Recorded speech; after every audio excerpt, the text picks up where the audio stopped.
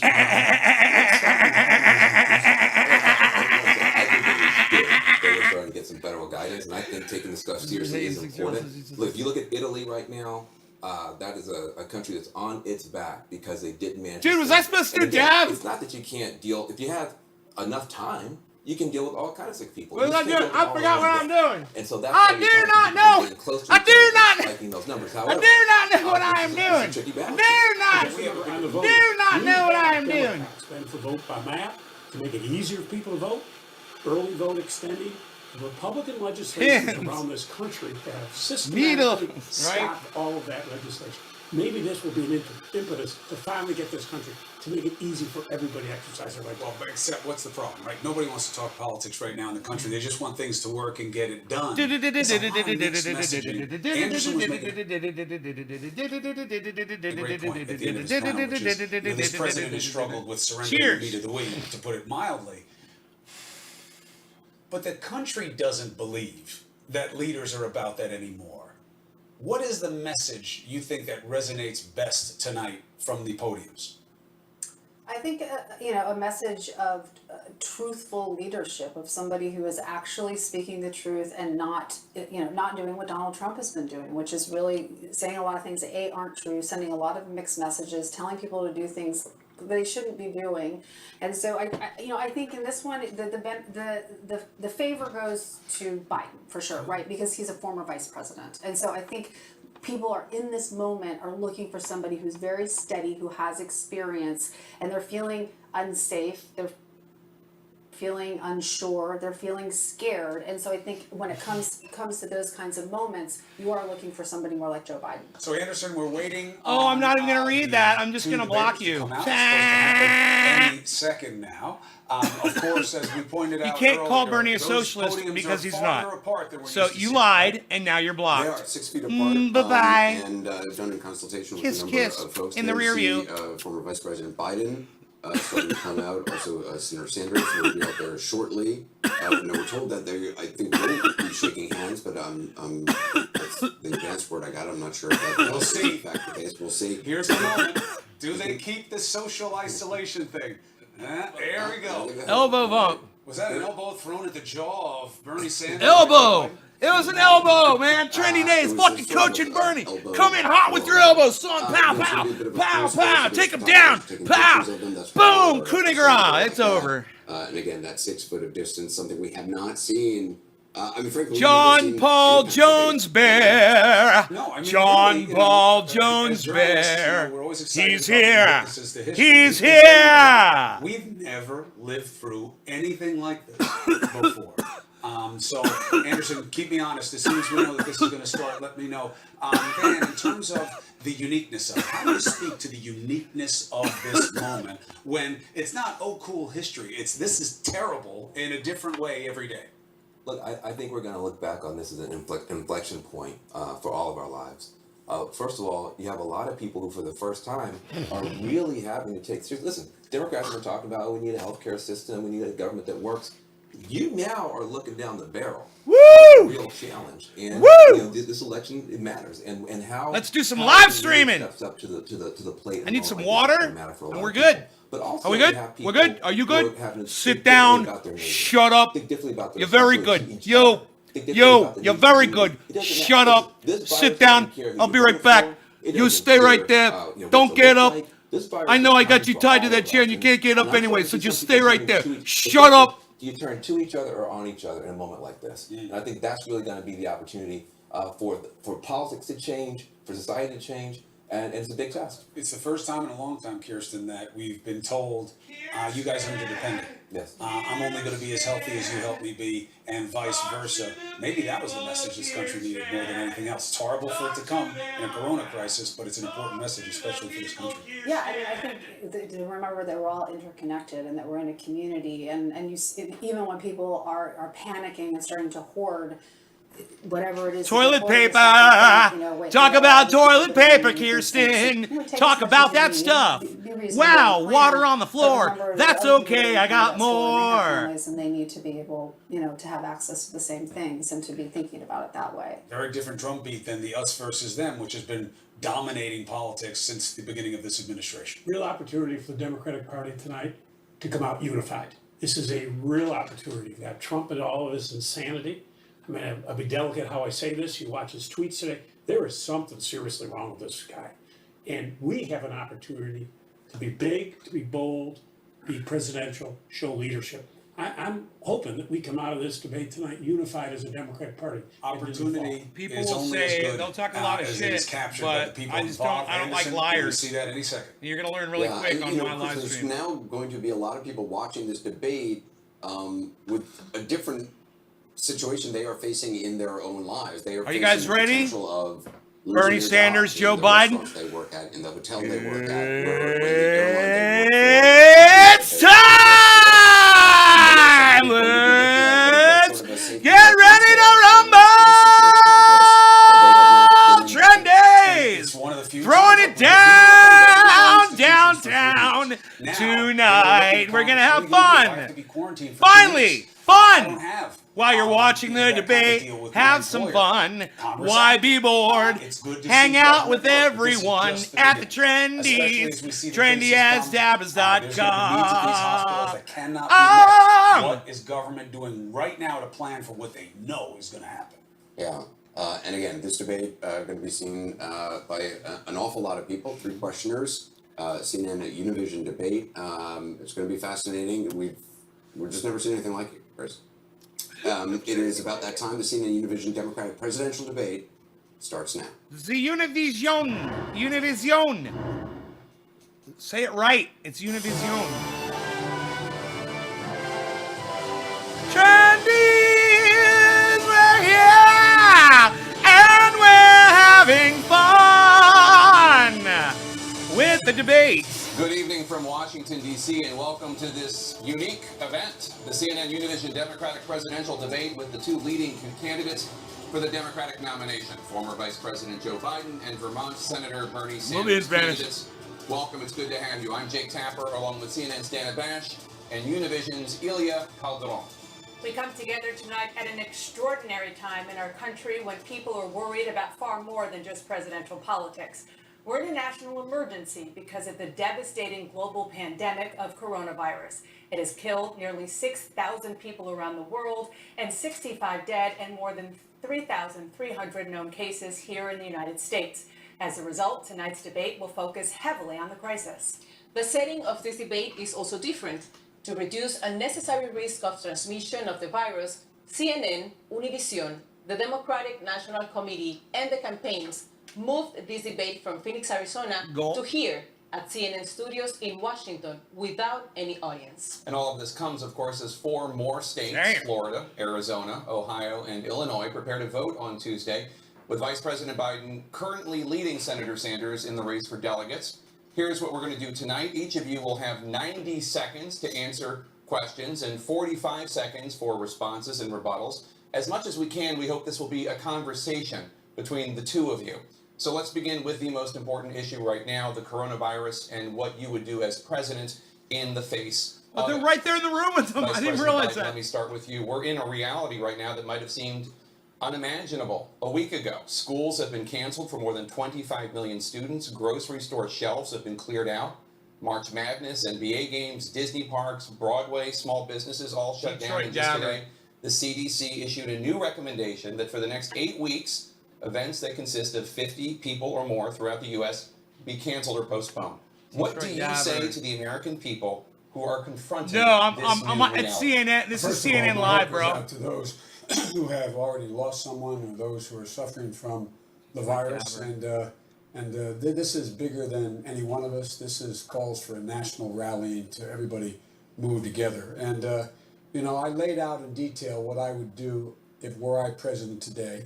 You can go to joebiden.com and I laid it out in significant detail. But there are three pieces of this. First of all, I have to take care of those who in fact are exposed or likely to be exposed to the virus. And that means we have to do testing, we have to get the testing kits up and ready. I would have the World Health Organization, I'd take advantage of the test kits they have available to us, even though the president says 1 million or more are coming. Let's just get all the tests we can done as quickly as we can. Secondly, I would make sure that every state in the union had at least 10 places where And they you had bitch. drive-through testing arrangements. I would also, at this point, deal with the need to begin to plan for the need for additional hospital beds. We have that capacity in the Department of Defense as well as in the You're not on the with ban list, bro. FEMA, and they can set up 100-bed, 500-bed hospitals in tents quickly. So that's Detroit to get all Dabber's that not out. on my We have to ban deal with list. The economic fallout quickly. And that means making sure the people who in fact lose their job, don't get a paycheck, can't pay their mortgage, are able to pay it and pay them now and do it now. Small businesses be able to borrow interest-free loans. I see my time is up here. You're going to hold us tightly, I assume. But that's what I would do. Go to joebiden.com. It lays out precisely what I would do were I president today. Senator Sanders, this morning, Dr. Anthony Fauci acknowledged that it's possible that hundreds of thousands, if not millions of Americans could die from the coronavirus in a worst case scenario. If you were president right now, Millions? what's the most important thing you would do tonight to try to save American lives? First thing we have got to do, whether or not I'm president, is to shut this president up right now. Because he is undermining the doctors and the scientists who are trying to help the American people. It is unacceptable for him to be blabbering with unfactual information which is confusing the general public. Second of all, what we need to do, and I'm glad that he has called a state of national emergency, what we have got to do is move aggressively to make sure that every person in this country finally understands that when they get sick with the coronavirus, that that all payments will be made, that they don't have to worry about I coming don't up even with use money Twitch, bro. for testing. They don't have to worry about coming up with money for treatment. This is an unprecedented moment in American history. Now, I obviously believe in Medicare for all. I will fight for that as president. But right now, in this emergency, I want every person in this country to understand that when you get sick, you go to the doctor. When you get sick, if you have the virus, that will be paid for. Do not worry about the costs right now because we're in the middle of a national emergency. Second of all, we have to make sure that our hospitals have the ventilators that they need, have the IC units that they need. Right now, we have a lack of medical personnel, and I worry very much that if there is a peak, whether we have the capability of dealing with hundreds of thousands of people who may be in hospitals. So we need unprecedented action right now to deal with the unprecedented crisis. And bottom line, from an economic point of view, what we have got to say to the American people, if you lose your job, you will be made whole. You're not going to lose income. If Trump can put, or the Fed can put $1.5 trillion into the banking system, we can protect the wages of every worker in America. Thank you, Senator. Vice President Biden, President Trump says he does not take any responsibility for the problems with coronavirus testing, in part because he says he inherited so many rules, regulations, and red tape. Did bureaucratic red tape hamper this response in any way? No, look, the World Health Organization offered the testing kits that they have available and to give it to us now. We refused them. We did not want to buy them. We did not want to get them from them. We wanted to make sure we had our own. I think he said something like, we have the best scientists in America, or something to that effect.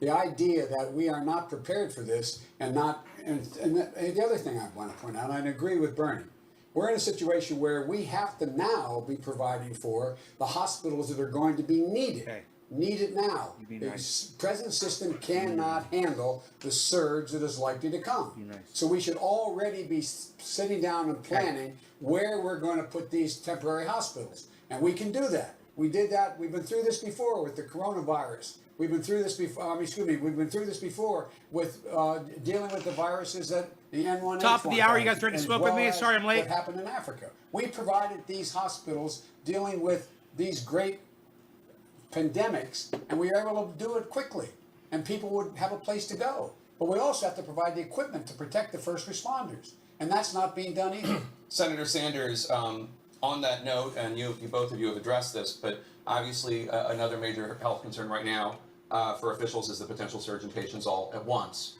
overburdening hospitals, the healthcare system. You've mentioned ICU beds, both of you, and ventilators. We're already in the middle of flu season, so already a lot of those beds and ventilators are already being used. If you were president right now, what would you do to make sure every sick American is able to get treatment so the U.S. does not suffer the same fate as Italy, where doctors have to decide right now who gets life-saving treatment and who does not? Jake, let's be honest and understand that this coronavirus pandemic exposes the incredible weakness and dysfunctionality of our current healthcare system. Now, we're spending twice as much per person on healthcare as the people of any other country. How in God's name does it happen that we end up with 87 million 7:10 people now. who are Happy uninsured or 7:10, cheers. underinsured, and there are people who are watching this program tonight and saying, I'm not feeling well. Should I go to the doctor, but I can't afford to go to the doctor? What happens if I am sick? It's going to cost thousands of dollars for treatment. Who's going to feed my kids? We are the only major country on earth not to guarantee health care to all people. We're spending so much money, and yet we are not even prepared for this pandemic. How come we don't have enough doctors? How come hospitals in rural areas are shutting down? How come people can't afford to get the prescription drugs they need because we have a bunch of crooks who are running the pharmaceutical industry, ripping us off every single day? And I'll tell you something right now. In the midst of this epidemic, you got people in the pharmaceutical industry who are saying, oh, wow, what an opportunity to make a fortune. So the word has got to go out. I certainly would do this as president. You don't worry. People in America do not worry about the cost of prescription drugs. Do not worry about the cost of the health care that you're going to get, because we are a nation, a civilized, democratic society. Everybody, rich and poor, middle class, will get the care they need. The drug companies will not rip us off. Thank you, Senator. Vice President Biden, some medical experts are saying the only true way to control this virus is through a national quarantine, requiring every American other than essential personnel to stay home. Would you take that unprecedented step of a national lockdown? What I would do is what we did in our administration. I would call a meeting in the Situation Room of all the experts in America dealing with this crisis. I would sit them down and I would do exactly what we did then. What is it that we need? Listen to the experts. What do we need? And with all due respect to Medicare for All, you have a single payer system in Italy. It doesn't work there. It has nothing to do with Medicare for All. That would not solve the problem at all. We can take care of that right now by making sure that no one has to pay for treatment, period, because of the crisis. No one has to pay for whatever drugs are needed, period, because of the crisis. No one has to pay for hospitalization because of the crisis, period. That is a national emergency. Robert, That's what's how up, it's handled. son? It is not working in Italy right now, and they have a single payer system. Now, with regard to what else I would do, the fact is that we're in a position where I would bring together the leading experts in the world. Instead of doing this in the United States, instead of doing this piecemeal, sit down and do what we did before with the Ebola crisis. What is needed? And have one voice, like we did every day we met in that crisis in the Situation Room, laying out, so we lay out overall for all the nation what the best proposal is and how to move forward. In the absence of that, governors are making some sound decisions. They're doing the best they can by going out and getting the healthcare experts in their communities and their states to move. But it should be directed from the White House, from the Situation Room, laying out in detail like we did in the Ebola Thank you. crisis, and we beat it. Thank you. Senator Sanders, your response? Thank you. First of all, Thank you. The dysfunctionality of the current healthcare system is obviously apparent. As I said earlier, there are people who hesitate to go to the doctor. You're gonna have a maze of regulations. Well, if this is my income, if that's my Why income, can't I can I only get it? grab Can I not that? get it? Clearly, we are not So prepared, weird. and Trump only exacerbates the crisis. When we spend twice as much per capita on healthcare as any other nation, one might expect that we would have enough doctors all over this country. One might expect that we would have affordable prescription drugs. One might expect that we are preparing effectively for a pandemic, that we were ready with the ventilators, with the ICUs, with the test kits that we need. We are not. And bottom line here is, in terms of Medicare for all, despite what the vice president is saying, what the experts tell us is that one of the reasons that we are unprepared and have been unprepared is we don't have a system. We got thousands of private insurance plans. That is not a system that is prepared to provide health care to all people. In a good year, without the epidemic, we're losing up to 60,000 people who die every year because they don't get to a doctor on time. And clearly this crisis is only making a bad situation worse. That has nothing to do when you're in a national crisis. The national crisis says we're responding. It's all free. You don't have to pay for a thing. Hey, That has Santa. nothing to do with whether or not you have an insurance policy. This is a crisis. We're at war with the virus. We're at war with the virus. It has nothing to do with co-pays or anything. We just passed a law saying that you do not have to pay for any of this, period. That's not Period. true. As a matter of fact, that's not true. That law has enormous loopholes.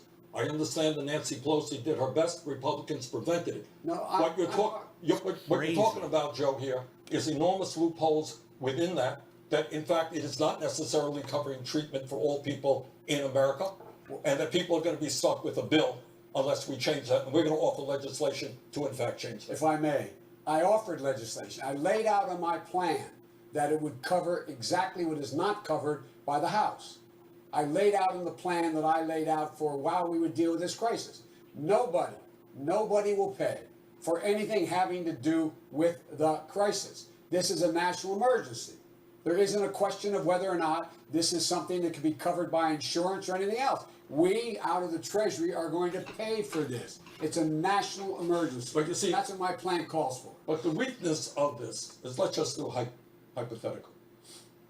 Family members diagnosed with the virus, terrible tragedy, massive anxiety. The wife has the virus, the husband is a wreck, wants to go to a psychologist, wants to get counseling, doesn't have the money to do that. Maybe their kid breaks a leg, they don't have the money to go to healthcare. So you're saying right now in the middle of a crisis, but you know what? Last year, at least 30,000 people died in America because they didn't get healthcare when they should, because we don't have universal coverage. I think that's a crisis. 1 out of 5 people in America cannot afford the prescription drugs they need. They suffer. Some die. I consider that a crisis. Bottom line is, we need a simple system which exists in Canada, exists in countries all over the world. And that is, if you are an American, you get the health care you need. End of discussion. We can save huge sums of money doing that. The trick is, do we have the guts to take on the healthcare industry, some of which is funding the vice president's campaign? Do we have the courage to take on the executives at the prescription drug industry, some of which, some of whom are funding his campaign? Look, this is a national crisis. I don't want to get this into a back and forth in terms of our politics here. I've laid out a plan, building on Obamacare. Quarter of the providing hour, public cannabis option ism of tips for Medicare all. Cheers, would cover everybody. everyone the same way. This idea that this is his only answer is a mistaken notion.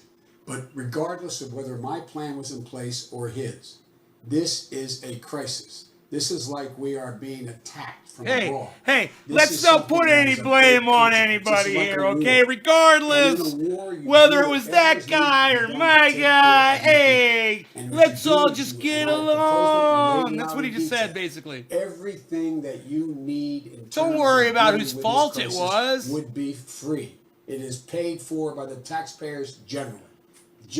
It has nothing to do with Bernie's Medicare for all. You did And not by the hear way, who it was? Who it was Vice is not President, relevant. thank you.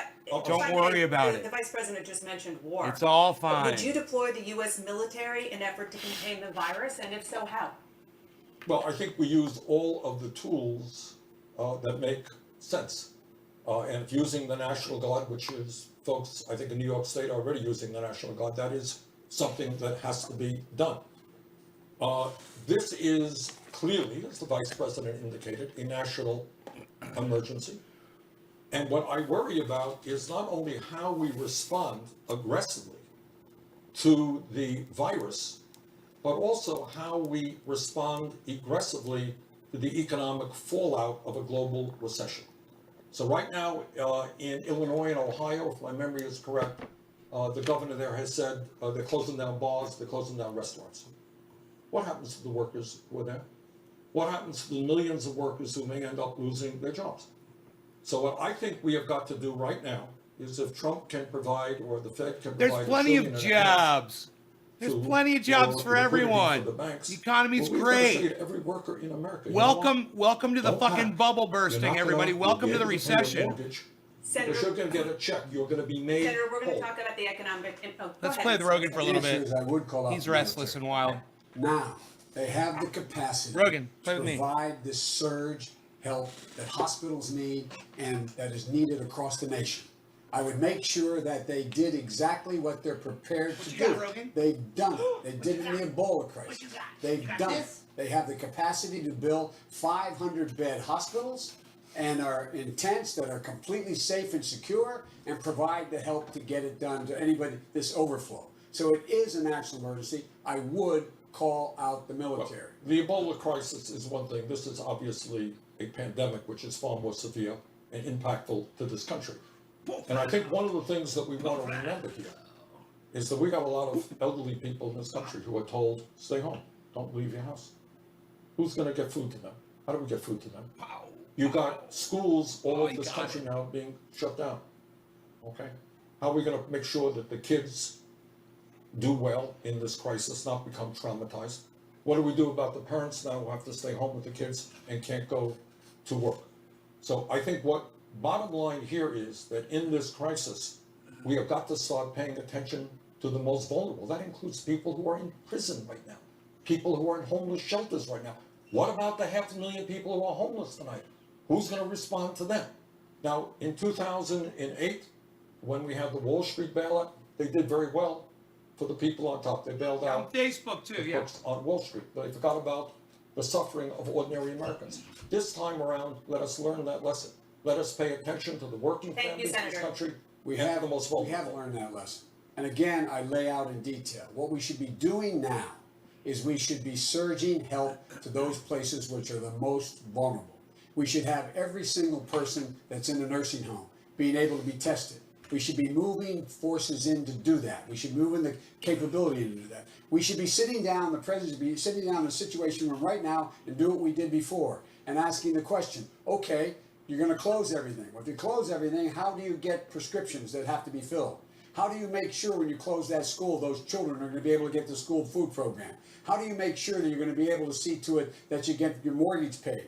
I propose that all of that be covered, and it's going to take a multi-billion-dollar program to do that. But first things first. The first thing is take care of the immediate needs we have now relating to surging the kind of capability we have to prevent this great bump in terms of this, how it's going to cause such pain, as well as moving in the direction of making sure we have a long-term plan. Thank you, Mr. to make Vice sure President. it's We're going to taken care talk in a moment a lot more about the economic impact. But first, Senator Sanders, I want to ask about China. When this outbreak first started in China, the government there censored the whistleblower doctor who sounded the alarm and downplayed the true gravity of the virus. Right. What consequences should China face for its role in this global crisis? Well, one of the consequences is we have got to learn that you cannot lie to the American people. You cannot be less than frank about the nature of the crisis. And what bothers me very much is you have a president of the United States today, Mr. Trump, who is praising China for the good work that they are doing, when in fact, as you indicated, they were lying to their own people and allowing that virus to move much more aggressively than should have been the case. look, I don't think this is the time for reclamation, to be punishing people. Now is the time, by the way, to be working with China. They are learning a lot about this crisis. And in fact, we have got to work with them. We've got to work with the World Health Organization. We've got to work with Italy. We've got to work with countries around the world. If there was ever a moment when the entire world is in this together, got to support each other, this is that moment. That's why, and if I may respond, that's why I insisted the moment this broke out, that we should insist on having our experts in China to see what was happening. And make it clear to China there'd be consequences if we did not have that access. And we have to lead the world. We should be the ones doing what we did during the Ebola crisis, bringing the whole We're world not the together fucking police and of the saying, "This is goddamn what we planet, do." Biden. We have You to have a fucking common idiot. plan. All nations are Our affected the people same need way to by be this in their virus, country, depending on telling them what to do. We need That's what he world just said. leadership. We need I think international China's handling it leadership. We just need someone fine who knows how without to bring us. the world together and insist Like on we're fundamental smarter or change in something? the way in which we're approaching this. What an Senator idiot. Sanders? Well, the bottom line here is that in the midst of this crisis, we have got to act in an unprecedented way. And that means every country on earth is going to be affected. Every country on earth has got to work together. It also means that we tell the pharmaceutical industry, we tell the big money interests that this is not a time for profiteering. This is a time for all of us working together. The World Health Organization is a very, very strong organization. It is sad that we have a president that has ignored the international community in so many ways, including in terms of international health crisis. Thank you, Senator Sanders. Obviously, another part of this story is the economy, which is reeling from this pandemic. Many economists are warning of a recession. Just hours ago, the Federal Reserve cut interest rates to near 0%, which has not happened since the financial crisis in 2008. Vice President Biden, what would you do? What I would do is make it clear to the world and make it clear to the United States that we are going to have a major, major, major bailout package, that we do not reward corporations, we reward individuals who in fact are really put to the test here. The problem is the policies of this administration economically we've eaten a lot of our seed corn here. The ability for us to use levers that were available before have been used up by this god-awful tax cut of $1.9 trillion, by the fact that the Fed will be of little consequence now. They've already used what leverage they have. And so we're going to have to just level with the American people. And here's the deal. We're going to have to not only deal with the immediate crisis, economic crisis, which is the most critical now, to let people know their mortgages are going to be paid, their rents are going to be paid, they're going to have child care, they're going to make sure that all their medical bills are cared for relating to this, etc. We have to go beyond that. And we're going to have to be in a situation where we're meeting on a daily basis, like we did in the middle of the financial crisis, to decide how we are going to find the wherewithal and the money to be able to see to it we hold all these folks harmless, but not do what Trump wants to do. For example, he came along and said, I got a great idea. You're going to tell Senator Sanders? The Ebola crisis, in my view, exposes the dysfunctionality of our healthcare system and how poorly prepared we are despite how much money that we spend.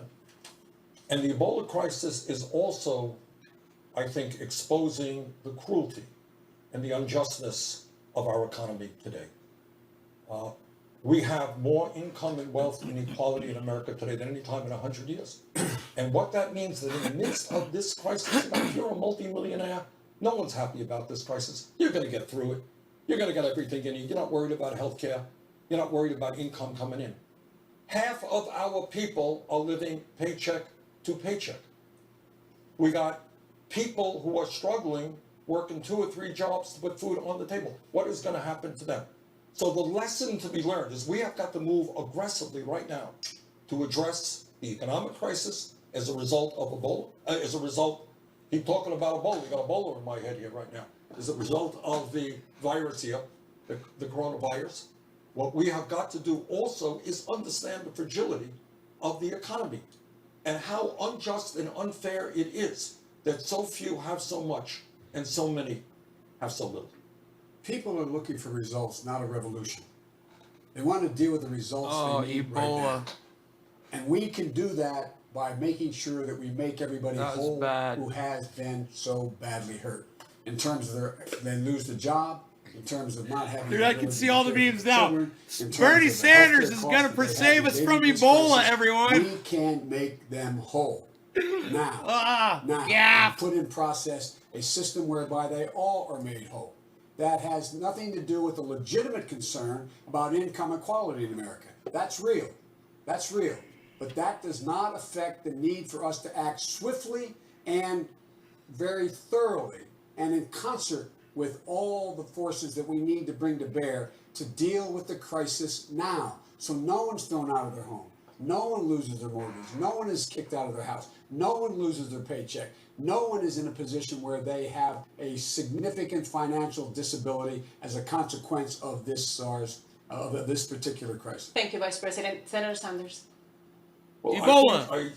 It goes without saying that as a nation, we have to respond as forcefully as we can to the current crisis. But We've it got an is Ebola problem. not good enough not to be understanding I'll save us from Ebola. how we got here and where we want to go into the future. So how does it happen that today, in the wealthiest country in the history of the world, half of our people are scared to death? Good. I agree. In fact, that was my idea originally, to make sure that every person in this country is made whole as a result of this crisis. But God willing, this crisis is going Look at to Biden. end, He's like, and we are going to good. have to develop an economy in which half of our people Good. He should are call not living what paycheck to Sanders just paycheck said was and fucked struggling up. to He should put call food him on the it. table. I don't disagree with that. You were asking about the crisis. What are we going to do about the crisis now, which is incredibly Sanders is consequential like, to good. millions and millions of Hey, Americans? there's a huge crisis. And It's not waking gonna everybody be up. solved That's what we by need. a It's what we change in call for. tax Good. policy now. It's not going to be solved by a Ugh. change in how we deal with health. Sanders said It's some gotta be fucked up solved with shit, an man. Emergency need right now. Right They need to now. talk about What can we guns. do? First thing we do is make sure that Oh, healthcare God. is available by us having the tools to be able to deal with it, and that requires us to go out and do much more than this president has done. Why in does terms my of planning. counter get stuck Secondly, on it requires us to be 58? in a position where we're anticipating what will happen in the next month or weeks in terms of the flow into the healthcare system by bringing the military. bottom of the along, hour. more Bruce T. hospital Phillips beds, says it's more target training, more time. more equipment to save the first responders as well. In I addition agree. to that, we then have to also look at what are the immediate needs. And I Right today, concur, how about that Bruce. person who's been laid I off today? concur. How about that person who doesn't have an income today? They have to know that tomorrow, when the paycheck comes due, you will get that paycheck. And thirdly, we have to think long term about how we deal with making all those who've been badly damaged right again. And then we move on. Then we move on to change the economy in ways that are more profoundly necessary than people think, but do not respond to the immediate needs we have now. First things first. Thank you, Vice President. Senator Sanders, you voted against bailouts following the 2008 financial crisis. Yes. Many believe those spending bills were a crucial part of stabilizing the economy back then. Would you support bailouts for industries that are being crushed by the coronavirus outbreak now? I did, you're quite right, I voted against, because I believe that the illegal behavior being done by the people on Wall Street should not be rewarded by a bailout. And today, by the way, those banks are more prosperous and own more assets, by and large, than they did back then. They're bigger now than they were then. No law regarding cannabis. I thought at Cannabis the time isn't for all. that Cheers, in the everybody. midst of massive income and wealth inequality, the people on top, through a surtax on the very wealthy, should bail out. And it's not just a talk bailout. We gave trillions of dollars in zero interest loans to large banks. But to answer your question, where we are right now, we need to stabilize the economy. But we can't repeat what we did in 2008. Joe voted for that. I voted against it. Because we have got to do more than save the banks or the oil companies. Our job right now is to tell every working person in this country, no matter what your income is, you are not going to suffer as a result of this crisis of which you had no control. Vice President Biden. Had those banks all gone under, all those people Bernie says he cares about would be in deep trouble. Deep, deep trouble. All those little folks, we'd have gone out of business. They'd find themselves in a position where they would lose everything that they had in that bank, whether it was $10 or $300 or a savings account. This was about saving an economy, and it did save the economy. And the banks paid back, and they paid back with interest. I agree with Bernie. Some of them should have gone to jail. That was the big disagreement I had in terms of bailing out. But the question was, they paid back. In addition to that, it also, part of that was bailing out the automobile industry, saving thousands of jobs, tens of thousands of jobs over time. He voted against that as well. I did not vote against that. That bailout money was used later on by Bush to protect the automobile industry. But here's the point. One minute. Here's the point here, is that in terms of that bailout, there are ways that you can bail out when you have a handful of people who have incredible wealth, who have prospered off of the illegal behavior of individuals, in this case on Wall Street. You know what you say to them? You want, and I did. I said this to the Secretary of Treasury. You want to bail out? That's fine. You have your friends pay for it, not working people. The other point is, as Joe should know, it wasn't just the $700 billion PARP program. The Fed gave trillions and trillions of dollars in zero interest loans to every financial institution in this country and central banks all over the world. That was essentially a grant, because they then could sell that. They could then bring in interest rates much greater than the zero interest loans that they got. Vice President Biden. Look, the fact of the matter is that if in fact the banks had all been gone under, we would be in a Great Depression. We would have not, how do you get out of that? Now Bernie's saying that, I guess he's gonna do a wealth tax or something, that the top 1% could pay for everything, and they should pay for everything that occurred. We were talking about tens and hundreds of billions of dollars. That's what this was about. And the fact was that it saved the economy from going into a depression. After we passed the Recovery Act, which I was the one who went out and got the 3 votes to get it changed, that had $900 billion in it, and was the thing that kept us from going into a Great Depression. Vice President Biden, I'm going to stay with you. Many of the 11 million undocumented immigrants, and now even many legal immigrants in the United States, are afraid to seek medical help. How do you ensure they feel safe enough to get treatment to help stop the spread of coronavirus? Anyone who shows up to be tested for coronavirus or gets coronavirus and is treated would be held harmless. Just like I've argued all along, any woman who crosses the border or is here and being beaten by her husband, but she's an undocumented, she cannot be deported because she reports. There are certain things you cannot deport an undocumented alien for, an undocumented person for, and that would be one of them. We want that. It's in the interest of everyone. And those folks who are the xenophobic folks out there, it's even in their interest that that woman come forward or that man come forward, because it deals with keeping the spread from moving more rapidly. They will not, should not, under any circumstances, be held accountable and deported. Alien, he said. That's not good. I have been criticized because the proposal for Medicare for All that I introduced includes making sure that undocumented people are also covered. And right now, we have the absurd situation where undocumented people who try to do the right thing, they're sick, they want to go to the doctor, they don't want to spread this disease, are now standing and thinking about whether ICE is going to deport them. So one of the things that we have to do is to make sure that everybody feels comfortable getting the health care that they need. That should be a general principle above and beyond the coronavirus. Second of all, we've got to end these terrible ICE raids, which are terrorizing communities all over this country. And thirdly, to answer your question, the time is long overdue for this country to move to comprehensive immigration reform and a path towards citizenship for those 11 million undocumented. And furthermore, on day one as president, I would restore the legal status of the 1.8 Senator, thank you. We're going young to talk people about immigration in a minute, but first I want to ask about something that's going on right now. Again, back to this crisis. We know that people over the age of 60 and those with underlying medical conditions, especially heart disease, lung disease, and diabetes, are the most vulnerable to coronavirus. That's all They're being ages. asked to change their behavior to protect themselves. So Senator Sanders, All let's start with ages. you. You're 78 years old. You had a heart attack. What are you doing to protect yourself? Well, a great deal. I mean, last night we had a fireside chat, not a rally. I love doing rallies, and we bring many thousands of people out to our rallies. I enjoy it very much. We're not doing that right now. In fact, our entire staff is working from home. So on a personal level, what we're doing is, I'm not shaking hands. Joe and I did not shake hands. And I am very careful about the people I am interacting with. Elbow bump. I'm using a lot of soap and hand sanitizer. Toiza. I do not get the infection. And I have to say, thank God right now, I do not have any symptoms, and I feel very grateful for that. Vice President Biden, you're 77.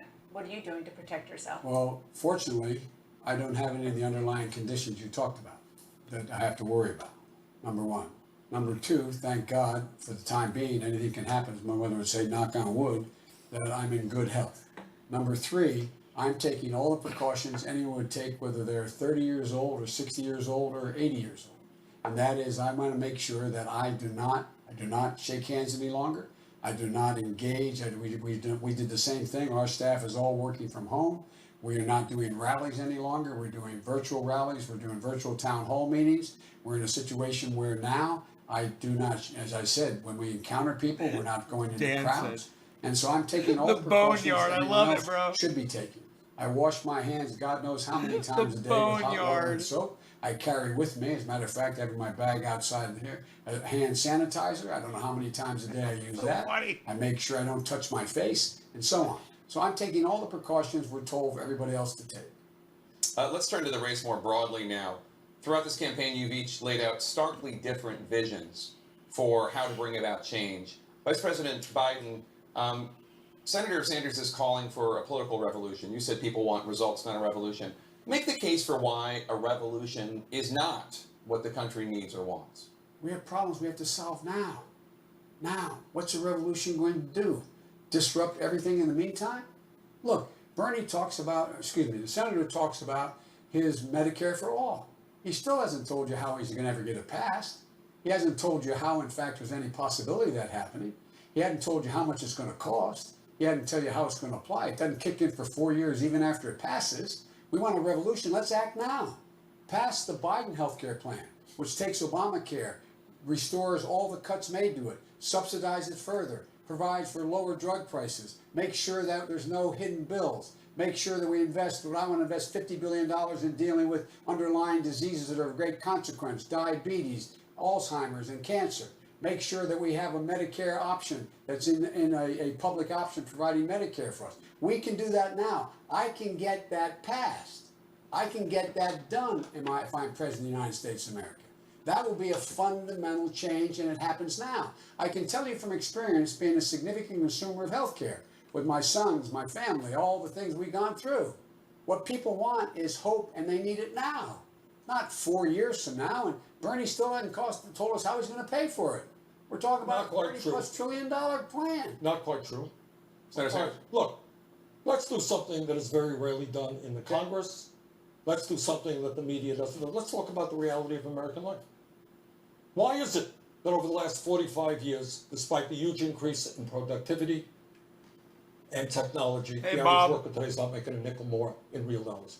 Why is it that over the last 30 years, the richest 1% have seen a $21 trillion increase in their wealth, bottom half of America, $900 billion decline in their wealth? Why is it that we are the only major country on earth not to guarantee health care to all people as a human right?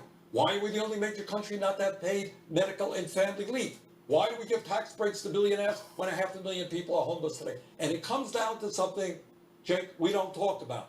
The power structure in America. Who has the power? And I'll tell you who has the power. It's the people who contribute money, the billionaires who contribute money to political campaigns, who control the legislative agenda. Those people have the power. And if you want to make real changes in this country, if you want to create an economy that works for all, not just a few, if you want to guarantee quality health care to all, not make $100 billion in profit for the healthcare industry, you know what you need? you need to take on Wall Street, you need to take on the drug companies and the insurance companies and the fossil fuel industry. You don't take campaign contributions from them, you take them on and create an economy that works for all. You want to do that? Do what I proposed over 30 years ago. Federally fund all elections. No private contributions in the election process. If you want to do that, join me. Join me in my constitutional amendment that I've been proposing. Maybe you and I can work on that together, because that would fundamentally change it. Bernie, don't And the say implication anything. is, Don't say anything. I've not accepted a contribution from anybody over $2,800, number one. My average contribution is $44. Just this month, I've raised $33 million. Average contribution, $51. The idea that this is Bernie's implication is somehow I'm being funded by millionaires. Bernie, look, in the last Super Tuesday and before that, Bernie outspent me 2, 3, 4, 5, 6 to 1. And I still won. I didn't have any money. And I still won. Senator Sanders? It's good that you had an idea 30 years ago.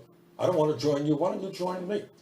Why don't you get rid of the super PAC that you have right now? Boom! Which is running very ugly negative ads about me, by the way. Don't laugh, Joe. That's just the truth. And I got 2 other super PACs evil. running ads. The evil against- laugh. Just say right now, go on television and say, hey, you know what? I think in the past, Joe, if I'm not mistaken, you condemned super PACs. Is that correct? You get rid of the 9 super PACs you have?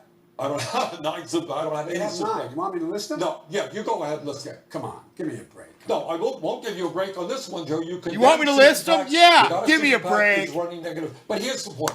Bernie's This is the point. slaying them right now. In the richest country in the history of the world, It's a comeback. half of our people should not be struggling to put food on the table. It's a comeback. And the reason for that is you have a political structure in which big money interests not only dominate the political system, but dominate our economy as well. Somebody makes a decision, we're going to shut down a factory in America, we're going to move to China, we're going to move to Mexico, pay people starvation wages there. This is an issue that has got to be ultimately dealt with. Who has the power in America? Are we content with so few exercising so much power when so many people have given up on the political process? I proposed a significant change in the tax code, and I've been proposing it for a long, long time. Number one. Number two, it's not just about taxing the super wealthy. It's about making sure everybody pays their fair share. For example, I can pay for my whole healthcare plan by changing the way in which we deal with capital gains. People should pay their capital gains based on what their income tax is, and not at 20%. That would raise $800 billion, pay for my entire medical healthcare plan, which would cover everyone. The fact of the matter is, everything I call for, I pay for. And I do not believe, and I've not supported these exorbitant tax cuts for the wealthy. I strongly opposed the tax cut that this president has put through of $1.9 trillion.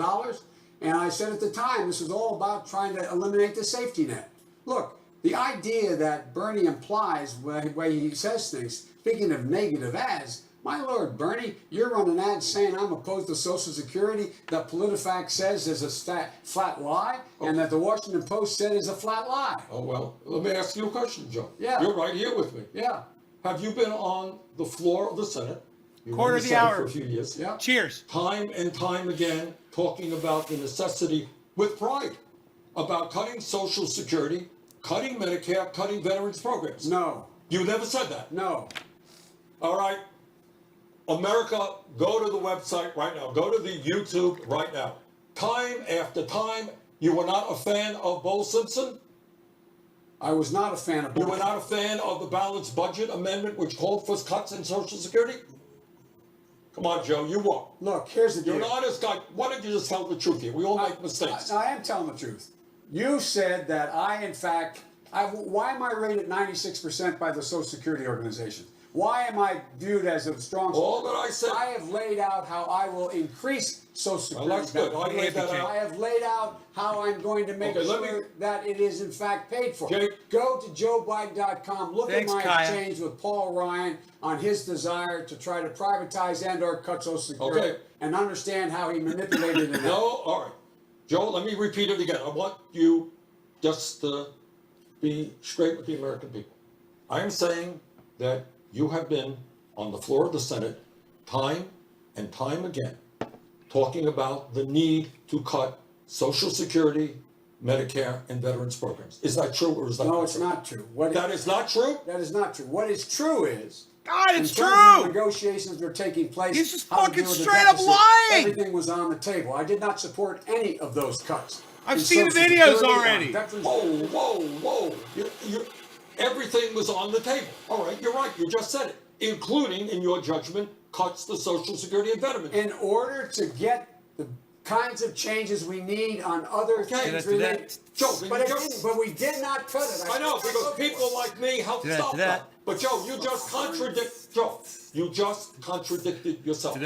1 minute, one minute you said, I was not on the floor. The next minute you say, well, yes, there was a reason why I was worried about the deficit. Maybe that's good reason, maybe it's not. All that I am saying is you were prepared to cut and advocated for the cuts of programs. I did not. I never voted to cut Social Security. Not talking about voted, Joe, that's not what I never said. voted. Well, look, I voted to protect it.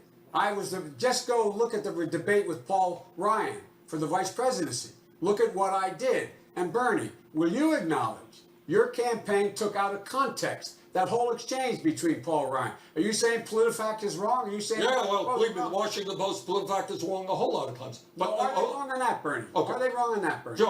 Bernie, did you miss? Joe, wait a minute. I'll answer your question. You answer mine. I answered yours. No, you didn't. All right. One more time. One more time. Were you on the floor, time we're talking, for whatever reason, talking about He's asking the need them to again. cut Social Security and Medicare and veterans programs? No, I did not talk about the need to cut any of those programs. Okay, all that I would say to the American people, go to YouTube, it's all over the place. Joe said it many, many times. I'm surprised, you can defend it or change your mind on it, but you can't deny the reality. So, Senator, because you brought up Social Security Yeah. and you've been talking about it, I want to ask you about something that you wrote in 1996. You were a member of the House, and you wrote an op-ed that said, quote, "It is clear we will have to make incremental adjustments in Social Security taxes and benefits." Yeah. Why are your past comments Cheers. any less relevant No than longer the gonna Incremental Vice adjustments, President? what I advocated, Big Dad. adjustments that I advocated and have advocated for years is, among other things, increasing the cost of living assistance. No, you're not going to find me ever calling for cuts to Social Security. Right now, for example, we determine COLAs by looking at inflation for the general population rather than segregating the higher costs that seniors are paying for prescription drugs and for health care. That's what I was talking about. I have, in fact, when Joe and others were enamored with the so-called bold Cifset effort, which included cuts to Social Security or raising the retirement age, I formed, along with people like Barbara Boxer, the Defending Social Security Caucus to say no. When 20% of our seniors are trying to get by on $13,000 a year or more, we are not going to cut Social Security. Vice President Biden, yesterday you endorsed an Elizabeth Warren plan that would undo key parts of the bankruptcy law you helped pass in 2005. A few hours ago, you announced support for making public college tuition free for families who make less than $125,000 a year, something Senator Sanders has supported. What changed? Two things. Number one, let's talk about the bankruptcy bill. The bankruptcy bill is passing overwhelmingly, and I improved it. I had a choice. It was going to pass, a Republican president, Republican Congress, and I offered two amendments to make sure that people under $50,000 would not be affected, and women and children would go to the front of the line on alimony and support payments. That's what I did. It passed overwhelmingly. I did not like the rest of the bill, but I improved it, number one. Number two, I've talked with Senator Warren about her proposal. This is the first opportunity we've had to make substantial change in what we couldn't get done in a Republican administration. That's why we talked 2 nights ago, and I supported her proposal. And it's a good proposal, it's a solid proposal. And she should get credit for having introduced it. With regard to what we're talking about in terms of college education, I've been saying for a long time that we're in a position where 12 years of education is not enough for the 21st century. We need 16 years of education.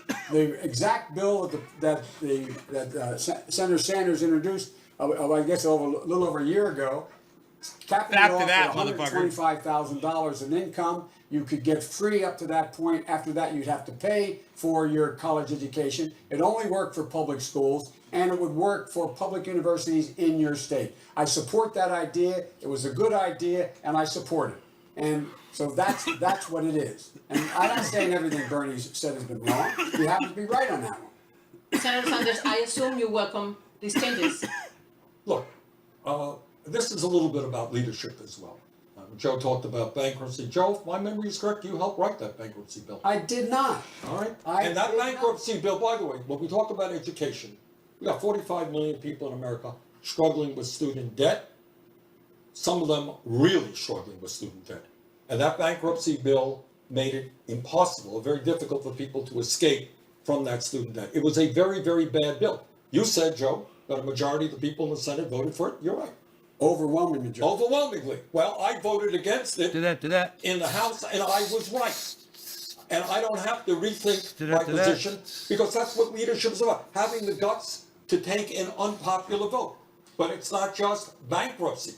The difference between Joe and I on higher education is 4 years ago. It was not a popular idea, Joe. Glad you're coming around now. 4 years ago, when I said that public colleges and universities should be tuition free, people were saying, Bernie, that's a radical idea. Well, you got states and cities and counties all over the country that are moving in that direction.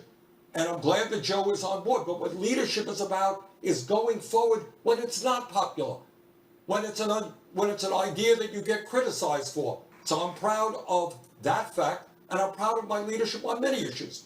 Joe, since the campaign, has come around. I talked about raising that minimum wage $15 an hour 4 years ago, Joe. So did I, and I went out and $15 an hour? $15 an hour, New York City. Go talk to the governor. Oh, I will talk to the governor. I'm not aware of that. All right. I am not aware of that. You should be aware. Look. All right. Here- 4 years ago, it was a radical idea. Very few people in Congress were talking about it. I Go wasn't ahead, even- Vice President. Well, here, look. Let's get something straight about the bankruptcy bill. The bankruptcy bill already, it did not affect student debt for 90% because the law had already been passed. You could not declare bankruptcy for those loans that were from private institutions. You couldn't do it. And so the bankruptcy bill didn't affect that. It affected 10% of the people, the first bankruptcy bill. 10% of the student loans, number one. Number two, now we're in a position where we're able to correct that problem. The fact is, if I hadn't stepped up and changed the law as it relates to people making less than $50,000, those who for alimony and child support, then guess what? They would have been in the bucket too. It was going to pass anyway. I made it. Let me finish. I made it incrementally better. I did not like the bill. I did not support the bill, and I made it clear to the industry I didn't like the bill. Number two, this bill now calls for the opportunity to fundamentally change the mistakes we couldn't correct in the bill the first time around. And that is why I support Elizabeth Warren's idea. And it's a very good idea. Senator Sanders, go ahead. Well, this is kind of circular logic. We're going to reform the bill that I voted for. Well, if you hadn't voted for it, and if you had rallied other people, as I try to do in the House voting against it, we might not have the problems with it we have today. You know, what leadership is about, Joe, and it deals with, whether, your opposition or your support, I should say, for legislation regarding gay communities and the so-called Defense of Marriage Act. You remember that bill, right? You remember the Defense of Marriage Act. It was, gay marriage today is considered a little bit differently than it was 25 years ago. I remember that vote. It was a very hard vote. I voted against the Defense of Marriage Act. You voted for it. I voted against the bankruptcy bill. You voted for it. I voted against the war in Iraq, which was also a tough vote. You voted for it. I voted against disastrous trade agreements like NAFTA and PNTR with China, which cost this country over 4 million good-paying jobs. You voted for it. I voted against the Hyde Amendment, which denies low-income women the right to get an abortion. You have consistently voted for it. I don't know what your position is on it today, but you have consistently voted for it. In other words, all that I'm saying here, we can argue about the merits of the bill. Vice President Biden. It takes courage sometimes to do the right thing. We can argue about the past and the future. This man voted against the Brady bill 5 times, background checks. background checks 5 times, number one. Number two, this man is the only, one of the few Democrats I know who voted to exempt the gun industry from being able to be sued. Talk about a special interest. We can sue, we should be able to sue drug companies, we should be able to sue tobacco companies. We cannot sue the gun manufacturers because he voted for that years ago. He says it was a mistake now. I'm prepared to accept he says it's a mistake. Well, the question is, what do we do from this point on? And by the way, I might add, I'm the first person to go on national television in any administration and say I supported gay marriage. I supported gay marriage when asked. And it started a ripple effect. I'm not taking all credit for it, but I'm the first major player to say I support gay marriage on national television. All that I'm saying here is leadership. We can argue, this or that bill. But what I'm suggesting is that in this time of crisis, when we're living in a really, really unsettling world, economically, from a healthcare perspective with the coronavirus, the people of America know my record, okay? For 30 years, I have stood with the working families of this country. I have taken on every special interest there is out there, and that is what I will do in the White House. That's a very different record than Joe's. That is not a different record than mine. That is a totally different record than yours, all right? I mean, and it's manifested in this campaign when you're, getting all this money from, wealthy people and billionaires. So I think if you want somebody who will take to the White House what I've done for my whole life. Thank you, Senator Sanders. And that is take on special interest, I think I'm that candidate. Average campaign contribution $44. Let's talk about the future, Vice President Biden. If you become the Democratic presidential nominee, how will you appeal to supporters of Senator Sanders when you do disagree on so many issues? He's making it hard for me right now. I was trying to give him credit for some things. He won't even take the credit for things he wants to do. Look, I think that I want to make it clear. If Bernie's a nominee, I will not only support him, I will campaign for him. And I believe the people who support me will do the same thing. Because the existential threat to the United States of America is Donald Trump. It's critical. I would hope that Bernie would do the same thing if I'm the nominee and encourage all of his followers to in fact Very support uniting, me as Joe. well. Because it's much bigger than either of us. Character of the nation is on the ballot. It goes well beyond whether or not Senator Sanders and I both agree we need health care should be a right, not a privilege. We both agree we have to deal with student debt. We both agree we have to deal with education and access to education. We both agree that we have a new Green Deal to deal with the existential threat that faces humanity. We disagree on the detail of how we do it, but we don't disagree on the principle. We fundamentally disagree with this president on everything. This is a man who wants to cut Social Security, cut Medicare, not Bernie, the president of the United States. So this is much bigger than whether or not I'm the nominee or Bernie's the nominee. We must defeat Donald Trump. He is the exit. 4 more years of Donald Trump will fundamentally change the nature of who we are as a nation. We've got to restore this country's soul. That's essential. And as long as this president is there, we're not going to be able to do that. Senator Sanders, Can I just say a word, then I'll respond to you? Well, it's just a quick question, which is, if he is the nominee, Vice President Biden, you've already said you would support him. Of course. But will you campaign for him? Will you urge your supporters to On support day one, when I announced my candidacy, what I said is this country cannot deal with a president who is a pathological liar, who is running a corrupt administration, who obviously doesn't know the Constitution of the United States, who believes is above the law, who is a racist and a sexist and a homophobe. He is the most dangerous president in the modern history of this country. And what I said on day one, Joe, day one, that obviously I hope to win the nomination. But if I don't win the nomination, and I think every other Democratic candidate is prepared to come together to do everything humanly possible to defeat Donald Trump. But let me respond to something that Joe said. You know, we talk about the Green New Deal and all of these things in general terms, but details make a difference. What I have said throughout this campaign, and I don't think I've heard you say this yet, Joe, is that if we are going to if we're going to save this planet for our kids and future generations, we need to have the courage to take on the greed of the fossil fuel industry and make it clear to them that their short-term profits are not more important than the future of this planet. And we have a very detailed plan, a detailed proposal. Happy to get the endorsement of the Sunrise Movement, the young people. We're going to get into the Green New Deal. Okay. We're going to talk about climate change. We have to squeeze in a quick break. When we come back, the CNN Univision Democratic presidential debate will return. Stay with us. Wow, man. So let's just let's give a little critique here of what we've witnessed on this. Okay, it's really not that complicated. Bernie gaffed it up pretty goddamn good, and Biden let him do it and didn't attack him for it, which I'll give him credit for that. And of course, Bernie Sanders is slamming Biden with dishonesty, his platform, which he really doesn't have much of one, and I would say Bernie Sanders is destroying Biden. Biden just basically unified the party, and Bernie agreed, and that's great that they're doing that.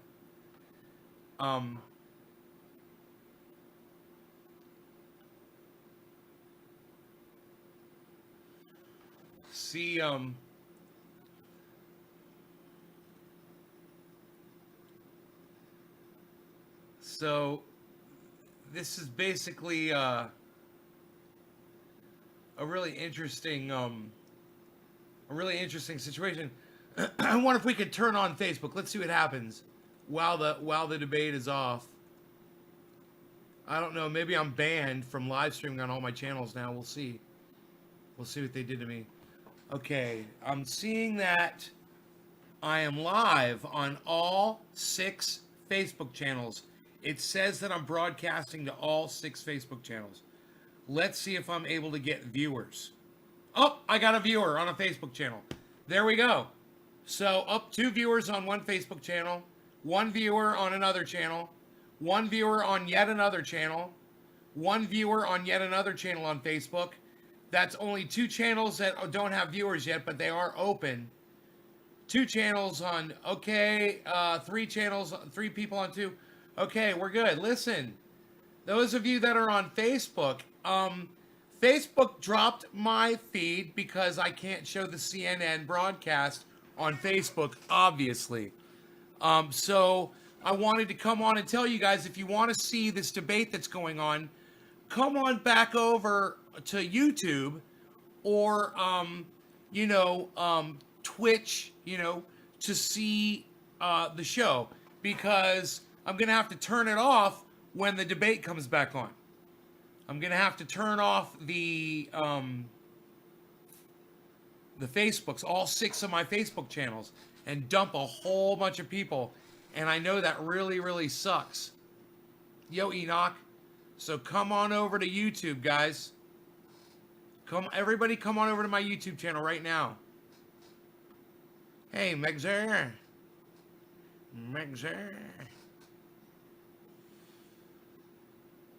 On Twitch, no, it's Trendy As Dabbers. Trendy As Dabbers on YouTube, Trendy As Dabbers on Twitch. Trendy As Dabbers on YouTube, Trendy As Dabbers on Twitch. Wow, 170 viewers. I wish there was a way I could do this. Maybe if I watch the debate and we listen to it off screen. You guys, what do you think about that? I got a grow update. Oh, right on Nutrient. Way to go. Bruce. Or Periscope. Philip. Nay. Joe, what up? Nutrient. Cheers. Michael. I usually watch. Lisa. What happened? Justice. Some watching from Germany. What's up, Germany? Philip. That's cool. Seeing it is more exciting. I want to watch.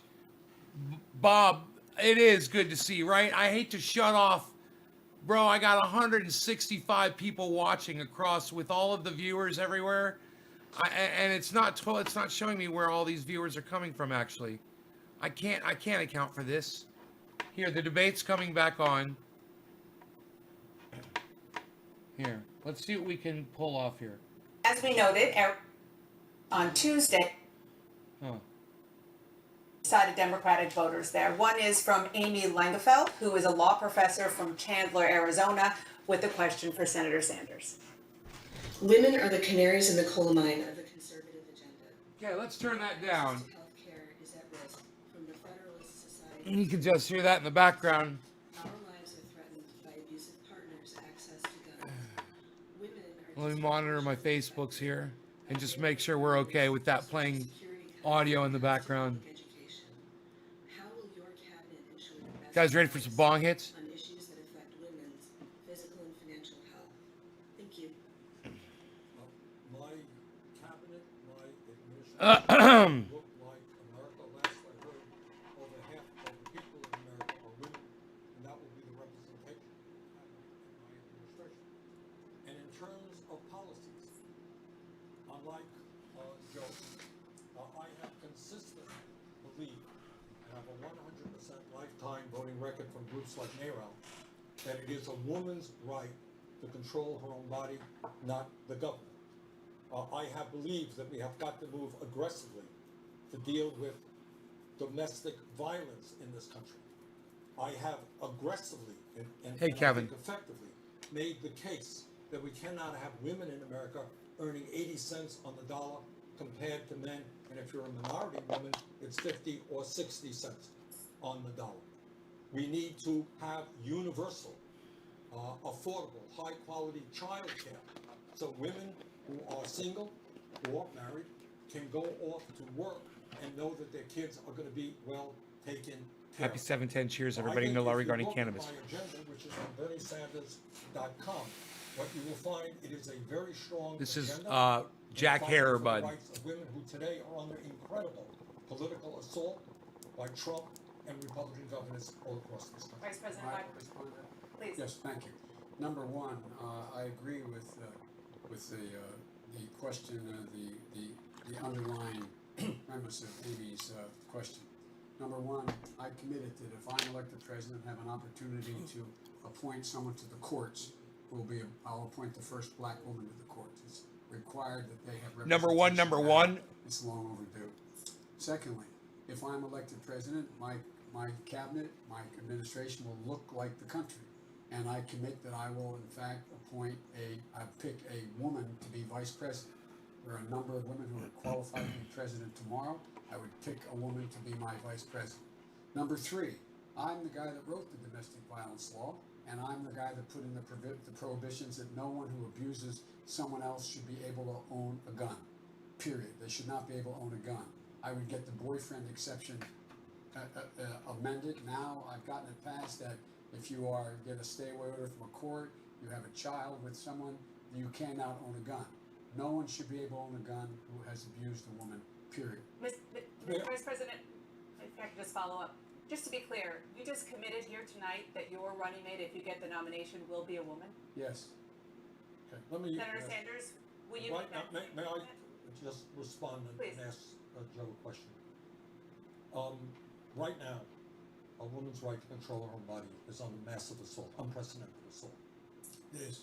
Joe, you have in the past, on more than one occasion, voted for the Hyde Amendment, which says that a woman, low-income woman, could not use Medicaid funding for an abortion. Is that still your view, or have you modified it? It is not my view. It's not my view. And by the way, everybody who's been in the Congress voted for the Hyde Amendment at one point or another because it was locked in other bills. The reason why I affirmatively came out opposed to the Hyde Amendment was that if we're going to have public funding for all health care along the line, there is no way you could allow for there to be a requirement that you have Hyde Amendment, a woman who doesn't have the money could not have. Here, let me alter the screen a little bit more, guys. I'm glad. Number two, and I've done that, I did that a while ago, okay? Number one. Number two, I would send immediately to the desk of the United States Congress when I'm elected president, if I'm elected president, a codification of Roe v. Wade amended by Casey. Because I think it is a woman's right to choose. I think it's a woman's opportunity to be able to make that decision. And in fact, I've gotten 100% rating from NARAL as well. Senator Sanders, before we move on, I just want to You, get excuse you me, to respond. you have a lifetime 100% voting record from NARA? I know my record of late from NARAL has been 100%. I don't know whether it was 25 years ago. No, all right. I mean, I think one of the differences, not to pick a bone here, is I have been consistent. All right, I've always believed. You guys want to chill on the bud? We are chilling on the bud. Your view. Senator, just to be clear, the vice president committed to picking a woman as his running mate. If you get the nomination, will you? In all likelihood, I will. For me, it's not just nominating a woman. It's getting the best It's candidate. making sure that we have a progressive women, and there are progressive women out there. So my very strong tendency is to move in that direction. Let's turn now to immigration. Vice President Biden, you recently said for the first time that the Obama-Biden administration made a big mistake in deporting millions of immigrants, but you didn't publicly speak out against it at the time. What commitment will you make tonight that as president you won't deport millions again? Number one, I said that it took much too long to get it right. And the president did get it right by DACA, as well as making sure that he tried to protect parents as well. And by the way, moving on an immigration bill as well. The fact is that we already had a vote on it. Hold on. It's loading. TrendyGuysDevers.com for all things trendy, guys. Immigration bill, by the way, and Bernie voted against it, the immigration bill. Had he voted for it and it passed, we'd already have 6 million undocumented would be citizens as I speak right now. But I will send to the desk immediately a bill that requires access to citizenship for 11 million undocumented folks, number one. Number two, in the first 100 days of my administration, no one will be deported at all. From that point on, the only deportations that will take place are commissions of felonies in the United States of America. So to be clear, only felons get deported and everyone else has to Period. stay? Yes. Yes, and the reason is it's about uniting families. It's about making sure that we can both be a nation of immigrants as well as a nation that is decent. Let me respond, and I'll answer your question. Let me respond to Joe's You comments guys, about, maybe if I turn on an effect, 2007 it might immigration bill. disguise the. That bill was opposed. I have an by audio ULEP, effect the I can largest, use. Latino organization. Let me in turn it America. on. The Southern Poverty Law Center called its guest worker programs akin to slavery. There we There go. wasn't really a vote on the bill. It was killed because there was a vote on the Dorgan Amendment. I think it was 49-48. And you know who voted with me on that one, Joe? Change the Barack audio. Obama.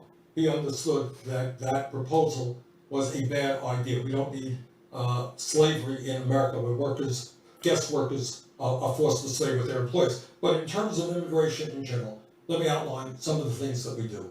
Day one, we restored the legal status of 1.8 million young people and their parents in the DACA program. I got all kinds of Number two, effects. immediately, You want to we hear them ended all? the ICE raids, which are terrorizing. Do you want me to go through the communities all over this effects? country. Three, we changed the border policy under my administration. No federal agent will ever grab little babies from the arms of their mothers. And fourth, I think we can pass what the American people want, and that is comprehensive immigration reform, path towards citizenship for the 11 million undocumented. Senator Sanders, clearly suggests positions like this send a message that when a Democrat is in the White House, the border is open. Do they? No, that's just, I mean, that's what Trump says, and that is a total lie. What we're talking about is Let's try it. Let's just humane, listen. sensible policy supported We'll have by some the fun. American people. Nobody is talking about open borders, and of course Trump lies about that. But the bottom line is, right now you have in this country people who have been here for decades. They're working hard. They're raising their kids. They're an important part of our agricultural economy, our construction economy. These are good people, and yet they're living in terror. And we've got to end that terror and end the ICE raids and move toward a path toward citizenship. Let me set the record straight, as some of this said. You know, the idea that it was slavery, Barack Obama supported that bill, for that immigration bill. Teddy Kennedy supported that immigration bill. I supported it. I doubt whether those people think it's slavery. All right. And by the way, right after his vote against that, he went on the Lou Dobbs show and continued to canard The audio is that they're still there. taking jobs. These immigrants It are is. taking jobs from Americans, which is one of the Republican canards. Right after that vote, that no vote. And so, come on. This is, you Those think are all Ted the Kennedy effects. is for slavery? You think I Well, was for slavery? You think when you- people voted for slavery? Just- And with regard to your question relative to whether or not I would deal with supporting the border. Look, we can deal with securing the border by national technical means.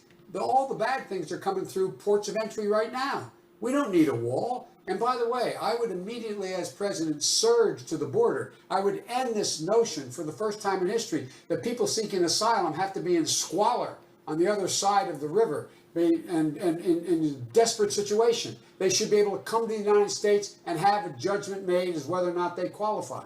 I would also surge to the border immigration judges to make decisions immediately, and no one would be put in jail while waiting for their hearing. Senator Sanders? That's kind of what I've been saying throughout the entire campaign. So What we need is, at the border, hundreds of administrative judges. We need to deal with people who are seeking asylum based on international law. We need not to be dividing children from their parents and dividing families up. We need a humane border policy. And I'll tell you what else we need, and I speak as the son of an immigrant. My father came to this country from Poland at the age of 17, without a nickel in his pocket, couldn't speak English, didn't have much of an education. I will end on day one the demonization, the ugly demonization from the White House of the immigrant community in this country. We've got a president who is trying to divide us up.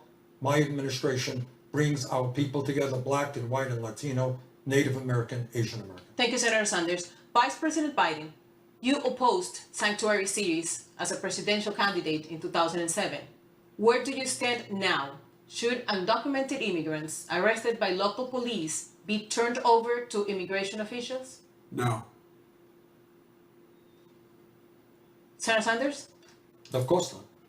Look, and one of the things that goes on when you have that process is that not only the psychological terror, and I've talked to these kids are scared to death in America when they come home from school that their mom or dad may not be there, may be deported. What we need to do is to end, and I will end this on day one, the ICE raids that have been so harmful to so many people. And we need to do, again, what the American people want us to do. I'm the son of an immigrant. This is a country significantly built by immigrant labor, built by slave labor. And what we have got to do is appreciate each other and end this demonization and divisiveness coming from the Trump administration. Sanders, go ahead. Look, we are a nation of immigrants. Our future rests upon the Latino community being fully integrated. 24 out of every 100 children in school today, from kindergarten through high school, is a Latino. Right now, today.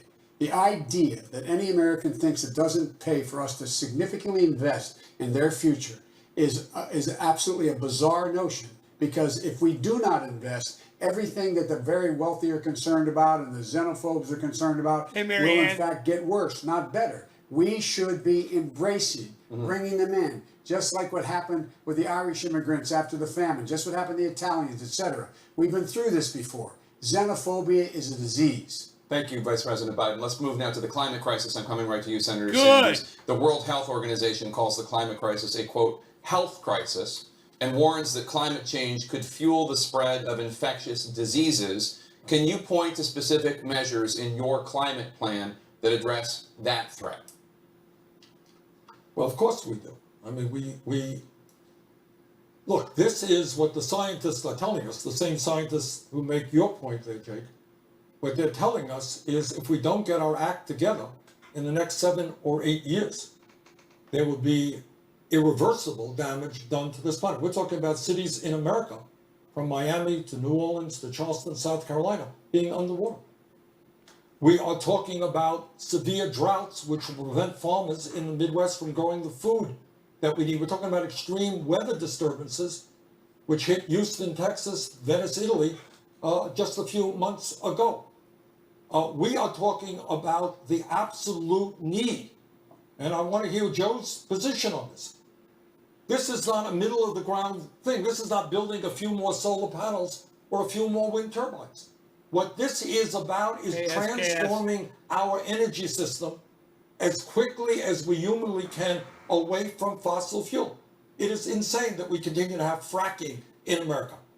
It is absurd that we give tens of billions of dollars a year in tax breaks and subsidies to the fossil fuel industry. This has got to end and end now if we love our kids and future generations. Vice President Biden? First thing that President Obama and I were summoned to the the Defense Department for was to meet with all the chiefs. The single greatest threat to our national security, they said, is climate change. Single greatest threat to our national security. Because as populations have to move, because they can no longer live where they are, because their islands are sinking, because you saw what happened in Darfur with the change in weather patterns and the desert there, it causes war. It causes great migrations. Great migrations. They said that's the single biggest problem. Number two, there's an awful lot of people today who are in fact getting ill because of the changes in the environment, particularly up where Bernie lives. It has nothing to do with him, but up in the Northeast, because you have everything from beetle infestation and a whole range of things that are causing diseases as well, in addition to eliminating foliage. So, Vice President Biden, let me ask you then. You talk about this being the number one crisis. Yes. They told you at the Pentagon. The price tag for your climate plan is about $1.7 trillion.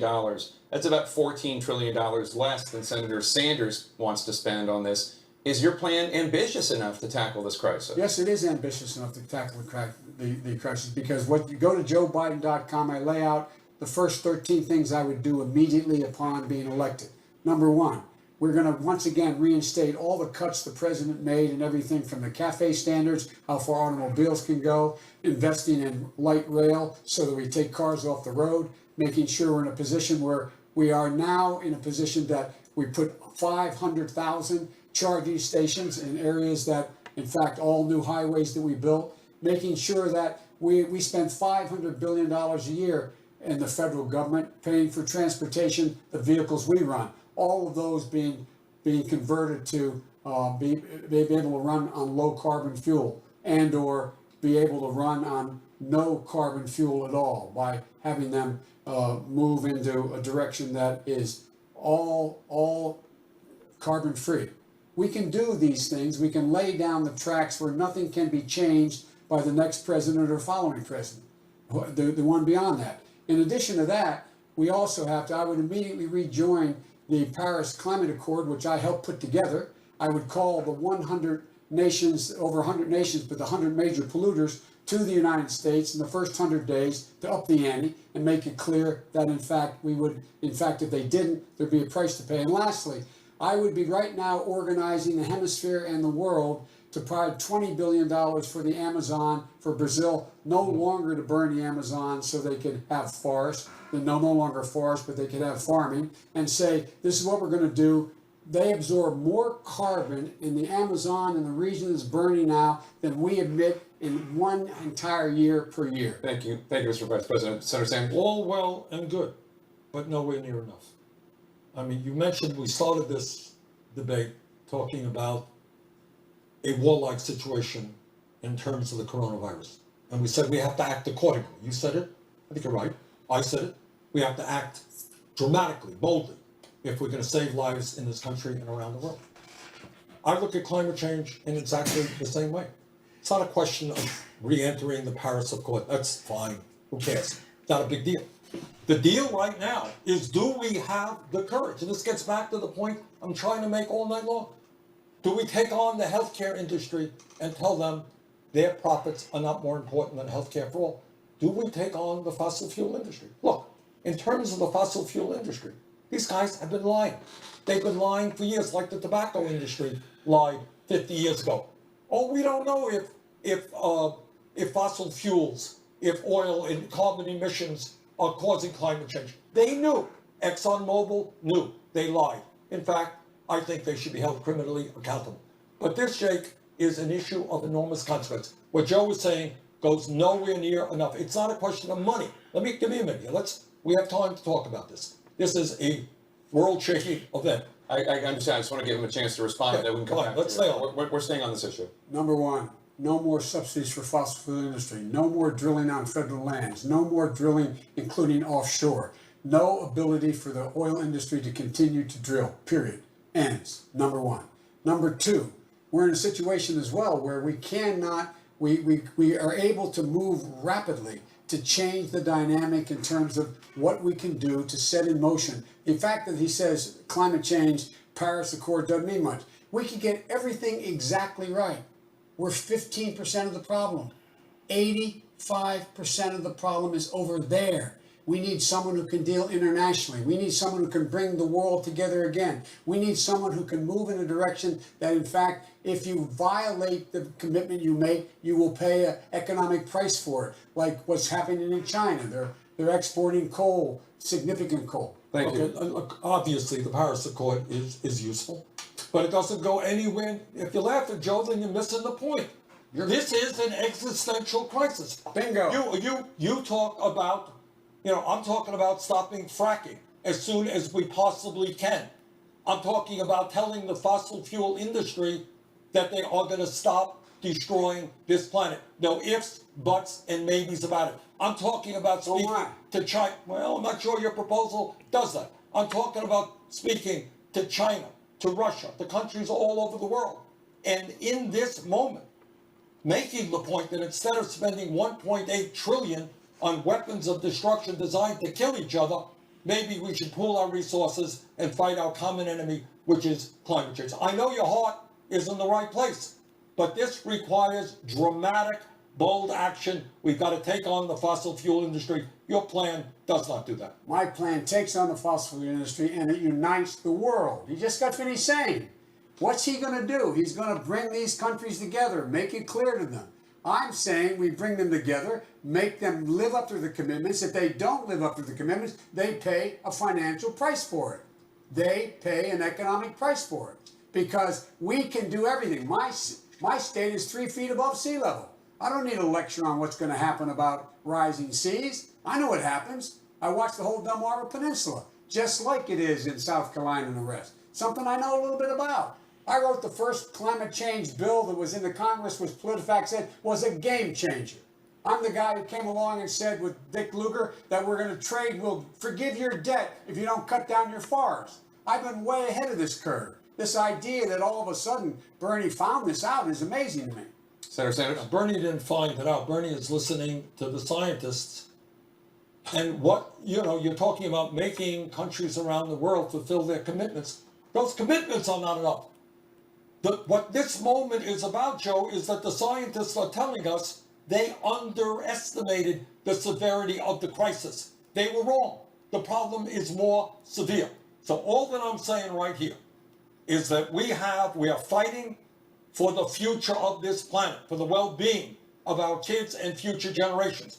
You cannot continue, as I understand Joe believes, to continue fracking. Correct me if I'm wrong.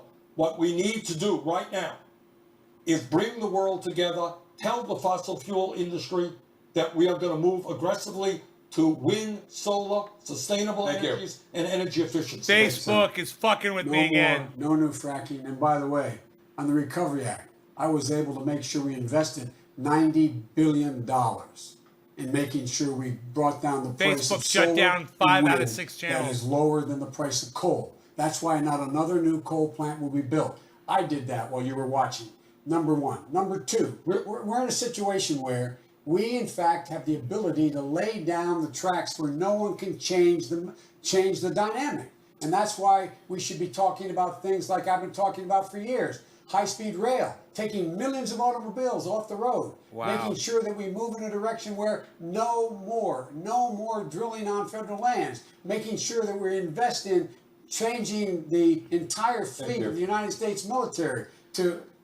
Thank you, Mr. Vice President. Senator Sanders, I want to talk to you about fracking because you want to ban fracking, which is a method of extracting natural gas. The shift towards natural gas and away from coal has resulted in reduced U.S. carbon emissions.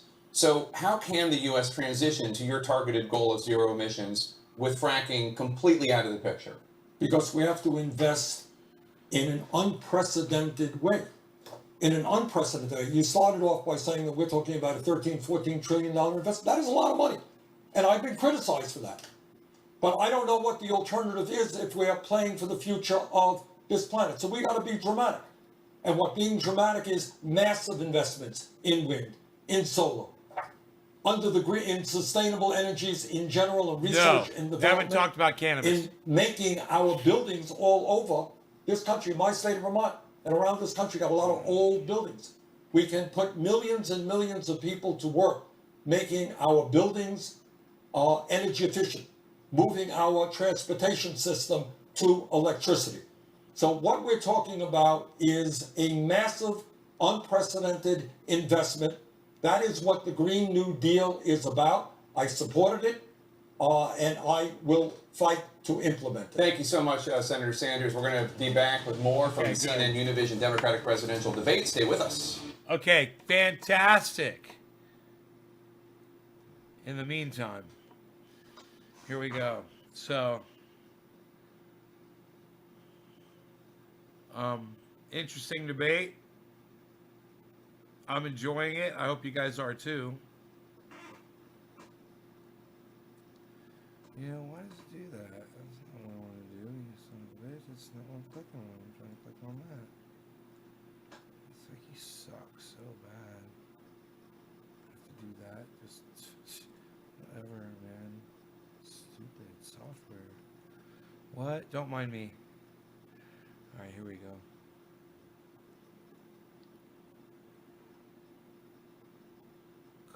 Cool. Cool. We're just going to do that. Okay, how about that? Who do you think is winning? Dab Rig is back up, Joe. Joe Lion again. Well, by going what you guys are saying here in the chat, Bernie Sanders is destroying him. If I would judge simply by what you guys are saying. At the beginning, Bernie Sanders had a rough start. He made a couple of errors. He made a couple of gaffes, and Joe Biden was a lot smoother. But then Bernie Sanders started calling Joe Biden on his lying and his bullshit, and he got like his got in a zone. Bernie Sanders like in a zone now, and he's just been throwing bombs. Battertons, debatey Batertons, debatey Batertons, Rob Mulligan. Debatey Batertons, debatey Batertons. That's so good. Debatey Batertons, debatey Batertons. Cool, Hector. Yeah, you should check out my live stream. I talk about climate all the time, man. Talk about the pine beetle. Talk about evidence. Talk about, the fires here in Northern California. Things that I can attest to personally. Here we go, guys. Here we go. I think we're back. If it'll give me the volume. For some reason, it's not giving me the volume. It's not giving me the volume thing again. I don't know why that is.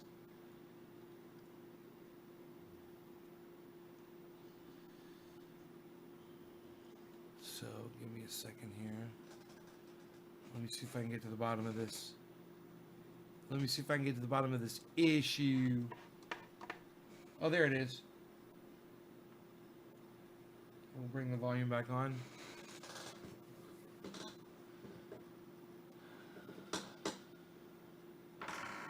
Get to the point already. Thank you so much. Do I think he's not going hard enough? Yeah, I don't think he's going hard enough. I think he has to be harder on him. Yeah.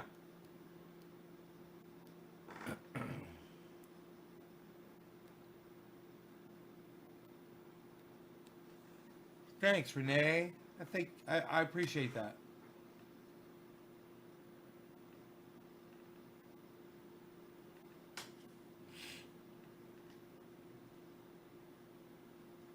Used to shut my mower off on green number 3 and listen to them chewing. SKS.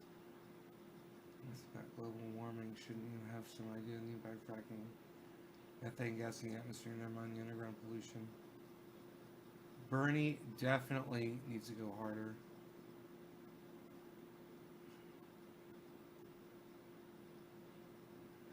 guys are funny. You guys are saying funny shit. So I'm thinking maybe I should alter the sound a little bit with one of those echoes, you know? Welcome back to the CNN Univision Democratic presidential debate on Tuesday. Voters in Arizona, Ohio, Illinois, and Florida will cast their votes in the Democratic primary. Here's Univision's Ilia Calderon. Thank you, Jake. Let's move now to foreign policy. Senator Sanders, there are about 1.5 million Cuban Americans living in Florida right now.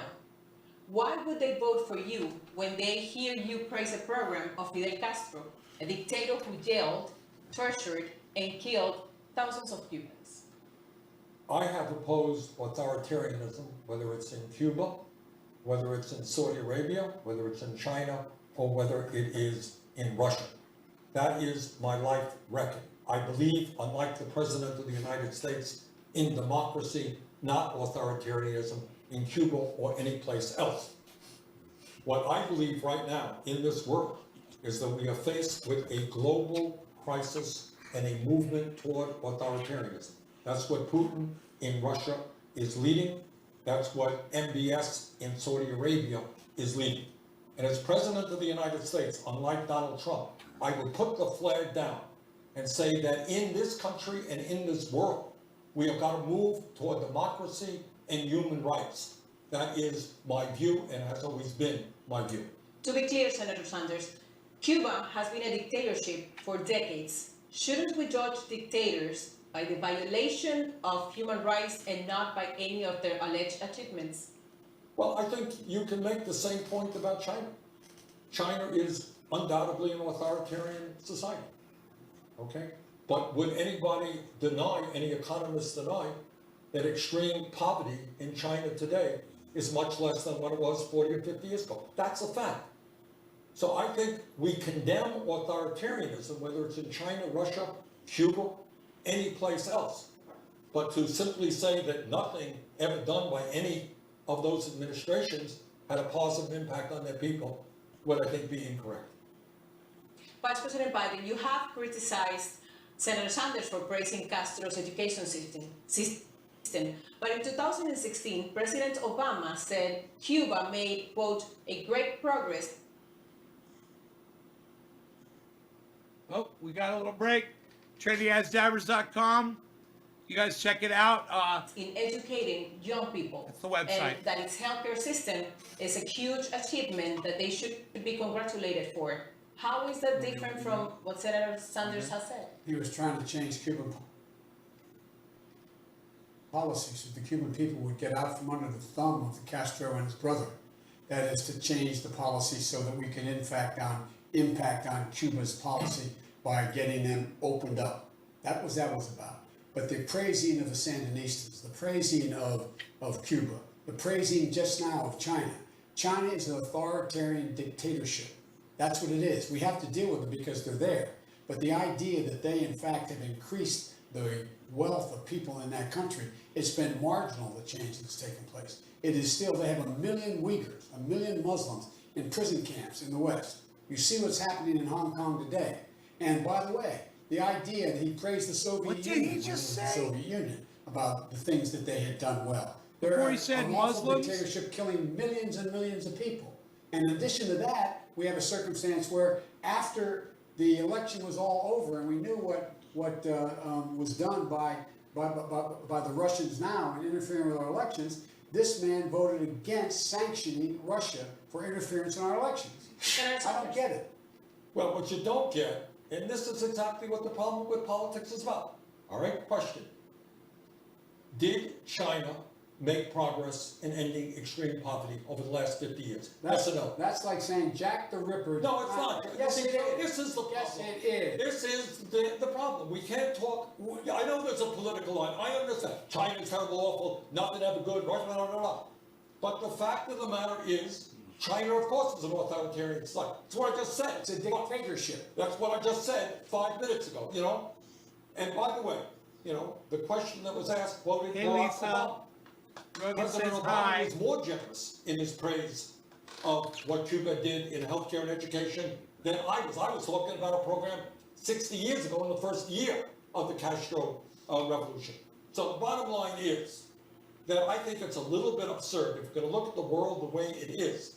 Of course, we are opposed to authoritarian. And by the way, you know, before it was considered good policy. Bruce. Right on, buddy. I was condemning the dictatorship in Saudi Arabia when a lot of other people in Washington with me.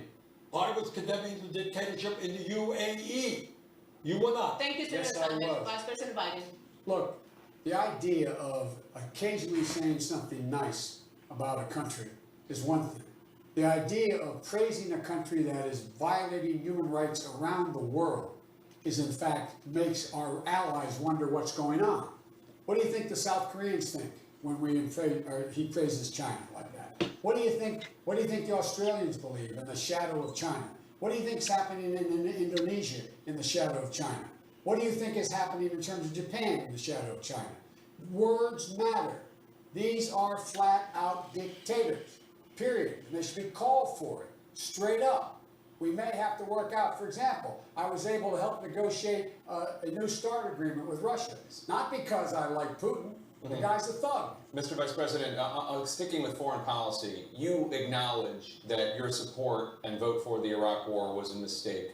What lessons did you learn from that mistake, and how might those lessons influence your foreign policy decision-making as president? I learned I can't take the word of a president when in fact they assured me that they would not use force. Remember the context.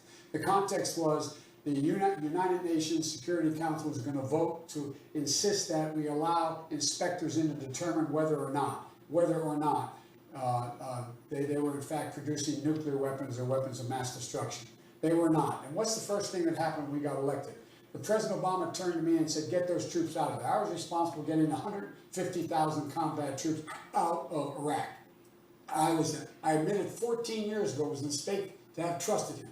And I'm prepared to compare my foreign policy credentials up against my friend here on any day of the week and every day. Well, let's start off with the war in Iraq, Joe. I was there too. I was in the House. I understood. And by the way, let's be clear about what that vote was. And you were there at the signing ceremony with Bush. Everybody in the world knew that when you voted for that resolution, you were giving Bush the authority to go to war. And everybody knew that's exactly what he and Cheney wanted to do. Most people who followed that issue closely understood that the Bush administration was lying through its teeth with regard to Saddam having weapons of mass destruction. I understood that. I was on the floor of the House time and time again. But the issue is not just the war in Iraq. That was a long time ago. The issue is the trade agreement. It wasn't so easy for me to lead the effort against disastrous trade agreements. The issue was the bankruptcy bill that you supported. The issue was the Hyde Amendment. The issue is the Defense of Marriage Act. The issue is whether or not in difficult times, and God knows these are difficult times, we're going to have the courage to take on powerful special interests and do what's right for the working families in this country. Why did you vote not to sanction I tell you, Russians? You know what? Because that had you keep talking about Iran. That was tied to Iran. Russia was in Iran. I think John Kerry indicated his support for what I did. That was undermining the Iranian agreement. That's why. Not true, That's why, and that's the only reason why. I have condemned Russia time and time again. Vice President, The fact is that the idea that I, in fact, supported the things that he suggested is not accurate. Look, I'm the guy that helped put together the Iran deal and got the inspectors in there. That was my chief of staff was the guy, my foreign policy guy, doing that negotiation. I was the guy that helped put together a 60-nation organization to take on the ISIS in Iraq and in Syria. I've dealt with these folks. I know them, and I know what they're like, and I know who the good guys are and who the bad guys are. The fact is, Bernie's notion about how he embraces folks like the Sandinistas and Cuba and the former Soviet Union and talks about the good things they did in China is absolutely contrary to every message we want to send the rest of Senator Sanders? I have led the effort against all forms of authoritarianism, including America's so-called allies in the UAE and in Saudi Arabia. And in fact, as you may know, worked with conservative Republicans to utilize for the very first time the War Powers Act to get the United States out of the horrific war in Yemen led by Saudi Arabia. That's what I did. So my view is that in a world moving toward authoritarianism, the United States has got to be the leader where people all over the world look to us Thank you, Senator. for guidance. Thank you, gentlemen. I want to change topics and ask each of you about some of your vulnerabilities in this election, starting with you, Vice President Biden. Senator Sanders has won more of the Hispanic vote than you in several key states so far. In fact, he doubled your support in California among Hispanics. He almost tripled it in Nevada. So why is your message not resonating with Hispanic voters? Damn. Look, my message is resonating across the board. Every single state we've been in, there's been a significant turnout. In Virginia, turnout was up 70%. They voted for me. He didn't bring them out. I brought them out. And number two, look what's happened in Mississippi. Look what's happened in North Carolina. Look what's happened in Washington State. Look what's happened across the board. Why is it that I'm winning all those places? What's the reason? What's the reason? The reason is because they know I am a Democrat with a capital D who in fact believes that our base is the base of the Democratic Party, which are hardworking men and women who in fact are high school educated, African Americans and minorities, including Hispanics, but all minorities, suburban women, people who in fact have a sense of our place in the world. That's why I am winning, not just winning, but overwhelmingly winning. Not even close in these places. Senator, Well, you didn't. Senator Sanders, let me just follow up with you about an issue that you're having. For the second consecutive presidential election, you're struggling to gain wide support from African Americans. Why is your message not resonating with African American voters? Here is what I believe is happening, and this is an important point, and why I decided. Because of to name association with I think it's Biden with imperative Obama. that we defeat Trump. That's simple. I think our campaign of a biracial, bigenerational, multi-generational, Trendy Ass grassroots Dabbers movement on is the way Twitch. to do it. Trendy Ass Now, we Dabbers have on won some Twitter. states. Joe has Trendy Ass won Dabbers more on states Instagram. Than I have. But And here's what we are winning. TrendyAssDabbers.com. We are winning the ideological For struggle, even in states like Mississippi. Trendy which are Pain all Oil. Turns out that a pretty good majority of the folks there believe in Medicare for all. And that's true in almost every state in this country. And the other issue that we don't talk enough about is we are winning the generational struggle. Depending on the state, we're winning people 50 years of age or younger, big time people 30 years of age and younger. I frankly have my doubts. Look, if I lose this thing, Joe wins, Joe, I will be there for you. But I have my doubts about how you win a general election against Trump. Will be a very, very tough opponent unless you have energy, excitement, the largest voter turnout in history.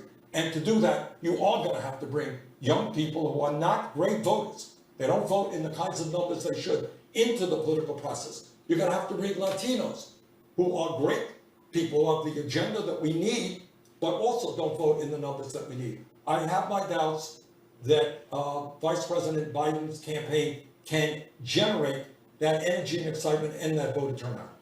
I will do that. And by the way, just get this straight. The energy and excitement that's taken place so far has been for me.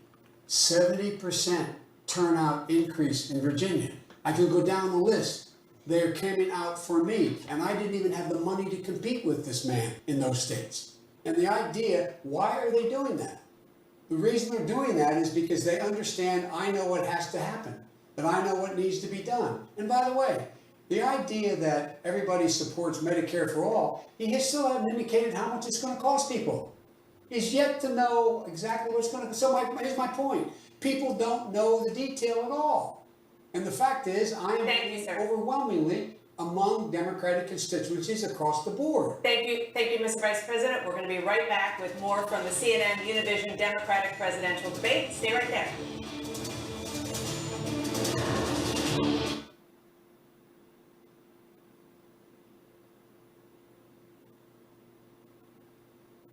All right, you guys, just a second. I'm just letting my dog outside.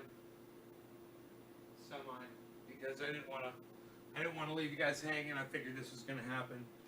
But wow, it's let's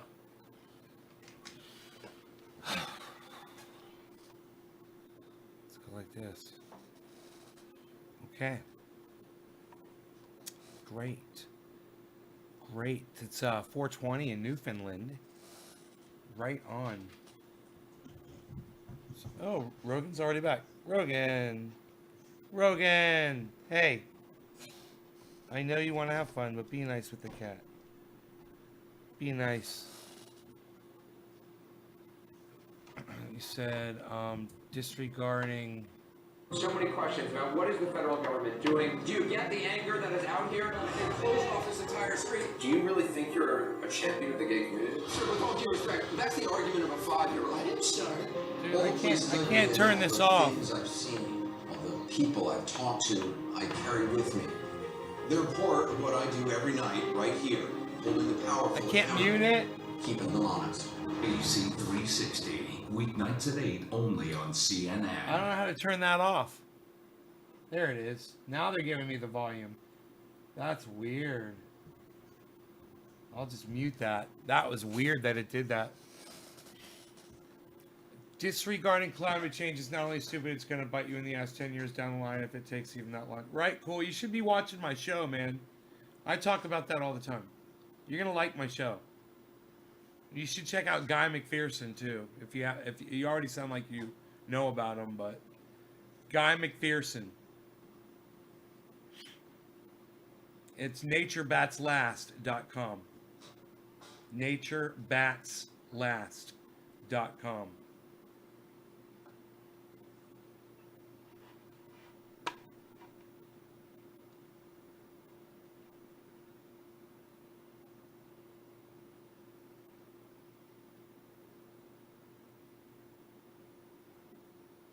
I agree with Cool Hector, and I think that Rusty Chambers is a fucking idiot. Yeah, I don't know who James Corbett is, and I don't care because I've already got the evidence right here in my yard. I got the pine beetle destroying fucking 120 to 150-year-old pine trees on my property. I don't need you fucking telling me about some douchebag on fucking rabbit hole goddamn YouTube. Fucking on TrollTube. Jeez. It's not my opinion. I literally have the evidence here in my yard, Rusty Chambers. Do you? What evidence do you have against it? I've got the evidence right here for it. How do you refute what the pine beetles are doing on my property? How do you refute that? Are you listening to me, Rusty? Are you listening to what I'm saying? There's 150-year-old trees that are all of a sudden dying. They're 150 years old. What's that say? It means in 150 years, this hasn't happened. In 150 years, this hasn't happened. Now it's happening. Do you get it? That guy that's been saying all that stuff about climate change, he's right.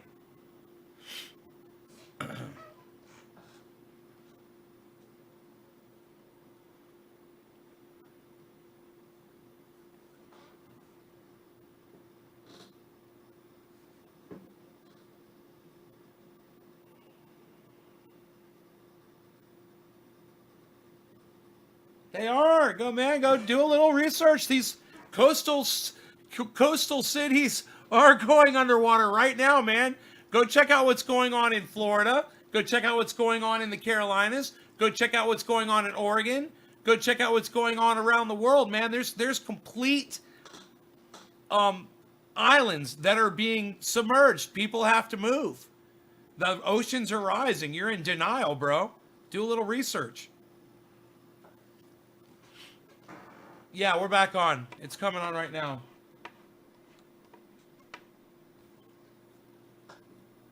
It's refreshing.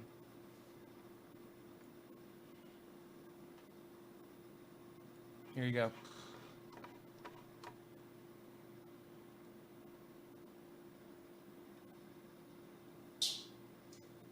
Well, our hearts go out to everyone. We need to move aggressively to make sure that every person in this country who has the virus, who thinks they have the virus, understands they get all the health care that they need because they are Americans, that we move aggressively to make sure that the test kits are out there, that the ventilators are out there, that the ICU units are out there, that the medical personnel are out there.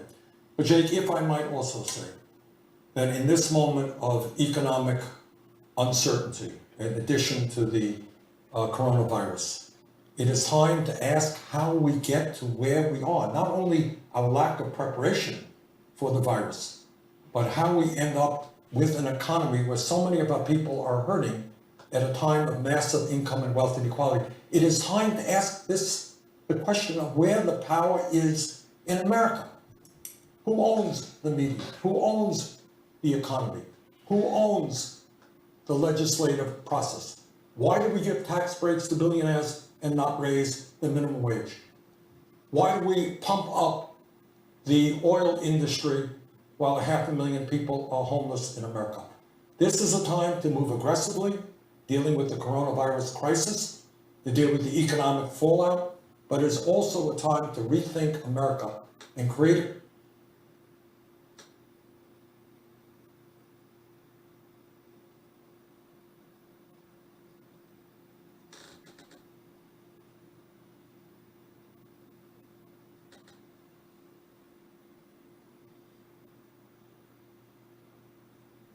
TrendyAsDabbers.com if you're looking for trendy paint oil, the most incredible substance known to man. 98% coconut oil, 1% peppermint oil, and 1% heat-activated THC oil, just like what you see in my reservoir, my oil reservoir there. It would only take 30 drops from that, mixed with 30 drops of coconut oil, pre-mixed, liquefied, heated up, and then mixed with coconut oil and peppermint oil in it to have 1 ounce of this. And it works on over 50 things. You could put it on your lips. Is bigger than any individual.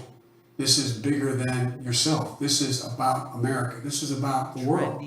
This is about how we bring people together and make the kind of sacrifices we need to make to get this done.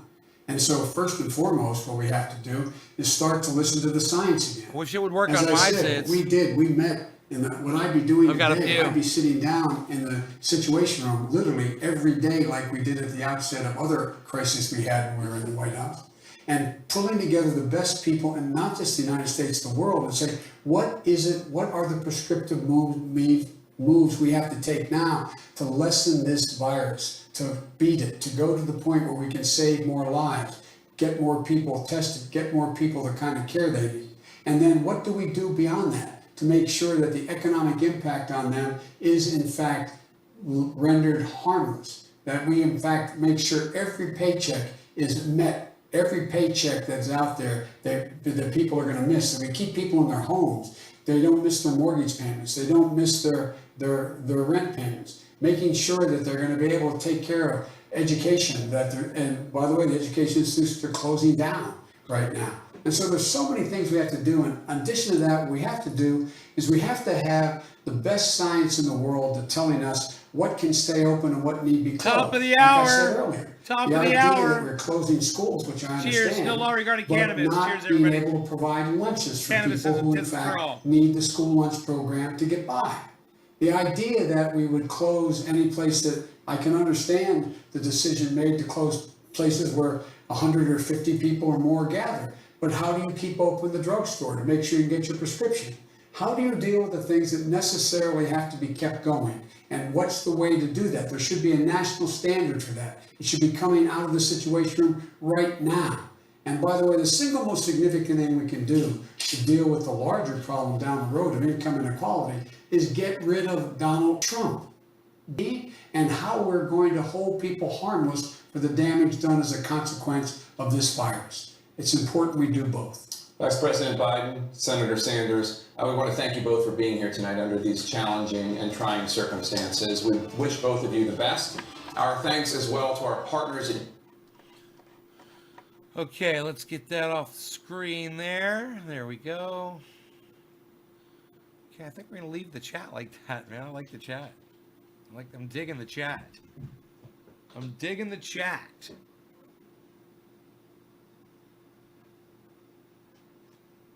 Is cannabis a gateway drug? No, it's not. I mean, you could say that anything is a gateway drug. You could say that sugar was a gateway drug when you were a little kid, and you were watching, and the cartoons every Saturday were a gateway drug.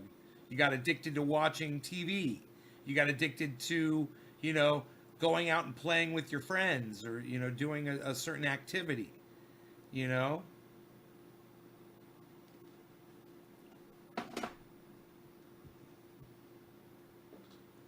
Like Rogan's addicted to tearing shit up, like he's doing right now. Yeah, it's been an extraordinary day, a momentous night, a debate unlike any we have seen. Vice President Biden committing to naming a woman as his running mate, Vice President. Senator Sanders saying he is leaning in that direction. Okay, let's get rid of that.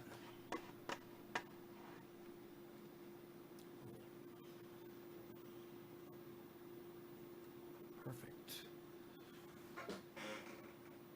The weaker can random. Yeah, he may have lost the whole thing. You're right. You're right. Random. I said to quit that shit. Yeah. Biden committed having female wanted to be Michelle Obama. Makes a strong point about the cartoons. Man, and other things too. You know, just growing up. You know, you get accustomed to things in your life.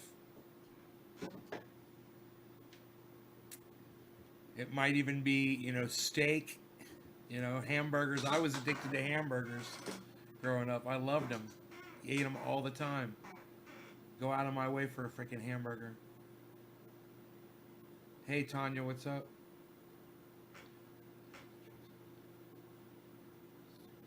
The Vice should be the best possible.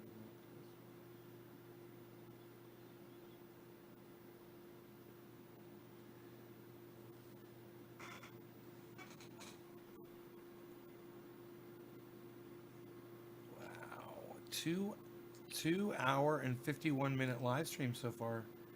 That is crazy. Rogan, there you are. Rogan's right here, right next to me. Bite, ow, don't bite me that hard.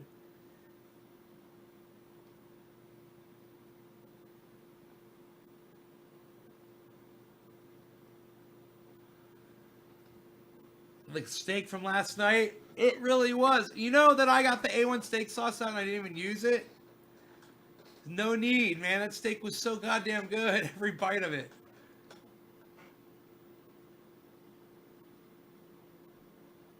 Rogan was loving that shit, weren't you, buddy? You were loving that dinner last night. Man. Hey, Jazz, what's up? Love the new comment section. Yeah, you guys like that? You like the tilt? I do too. I do too. I wouldn't even mind making it even more if I could stretch it out longer across the screen further. I think it would be even cooler. Like, ow. Like a long time ago in a galaxy far, far away type. You know, it's almost kind of like that. I could probably make it look just like that. You know, now that I think about it, yeah, I think I can. I could tilt it back a little bit. I don't know if I have the ability to do the wide at the bottom and thinner at the top, though. But it might just do that automatically when you tilt it back. Like the Star Wars. It's this way, it's just kind of floating there, you know?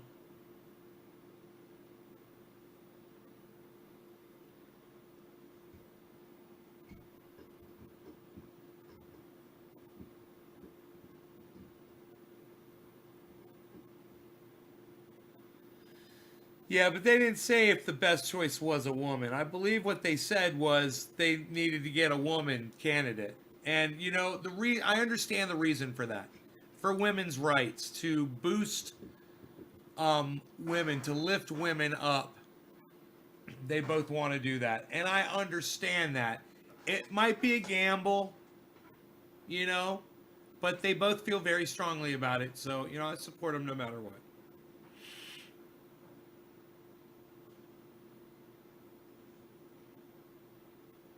You know, there aren't a lot of women out there I'd really like to see as Vice President of the United States, let alone become president right now. So, you know, Nina Turner, she could be some kind of psychomaniac when she gets power. You know, she's fucking crazy. And who else? You know, no one who ran against him. Certainly no one who ran against him. Certainly. Who do I think won the debate? Personally, I think Bernie Sanders won the debate. I think as soon as somebody calls somebody else out for lying, and they go, "You're lying, Joe," and the evidence is there for people to go look up on YouTube and literally see you voting, trying to say that you are. I've seen them. I've seen the videos where Joe Biden says, "I'm against. I want to take. You know, I want to cut Medicare. I want to cut. You know, Social Security. I want to cut veterans programs." Literally says it. Bernie Sanders calls him on it. Joe Biden sits there with his arms folded and says, "No, I didn't say it." The whole world can sit there and see that Joe Biden is lying. And once you do that to someone, then everything else that they say from that point on and before that point, you can't believe a goddamn word they said. You just got proven a liar. And Joe Biden was not able to do that back to Bernie Sanders. It's devastating what Bernie did to Joe Biden. Now, if people want to accept that, that's another thing. We'll see. Aquino 9, good question. Getting ready to have a nice sunset here, it looks like.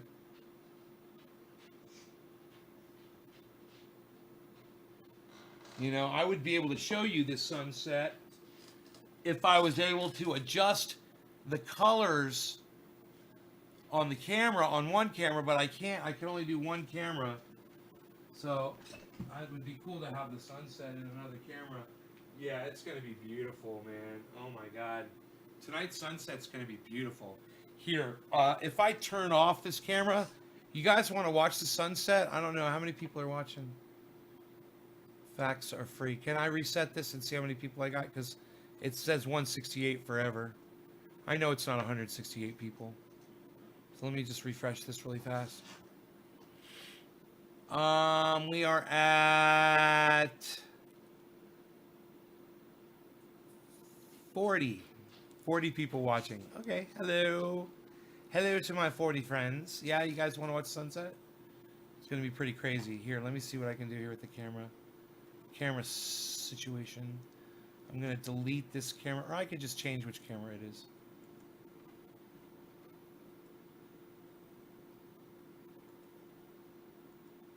Okay, we're going to switch cameras here. Switching the camera source, yeah. Sources and sources and sources and sources and sorts. Which camera we're going to go to, yeah. Here we go. Okay, beautiful. Like so beautiful. You guys are going to see this gorgeous freaking sunset. I'm gonna set it up. I'm gonna set it up just right so you can see this sunset tonight.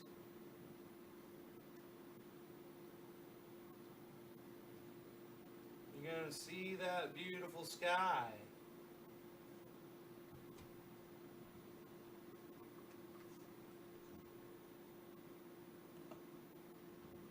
Oh, flow is what you're gonna say. Oh, flow, you're gonna have fun today. Okay, those trees are kind of weird, but okay, let me see what I can do here. Okay, it's having no effect. Of course, it's having no effect. Okay, here.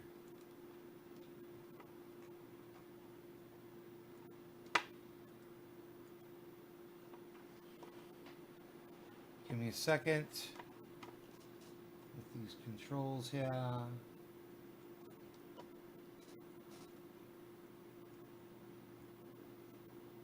They're having no effect on this camera whatsoever. Wow. So I have to swap cameras out. I have to unplug my other camera to fuck with the Here. Let's do this. There we go. Let's do it like that. I think that's pretty cool, actually. I think happy 710, everybody. Sorry I missed that. There we go.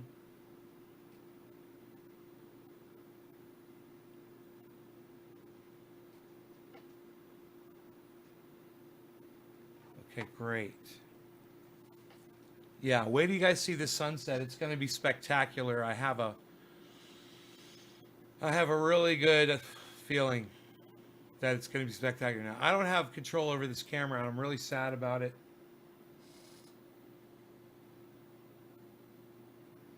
It's not giving me any control.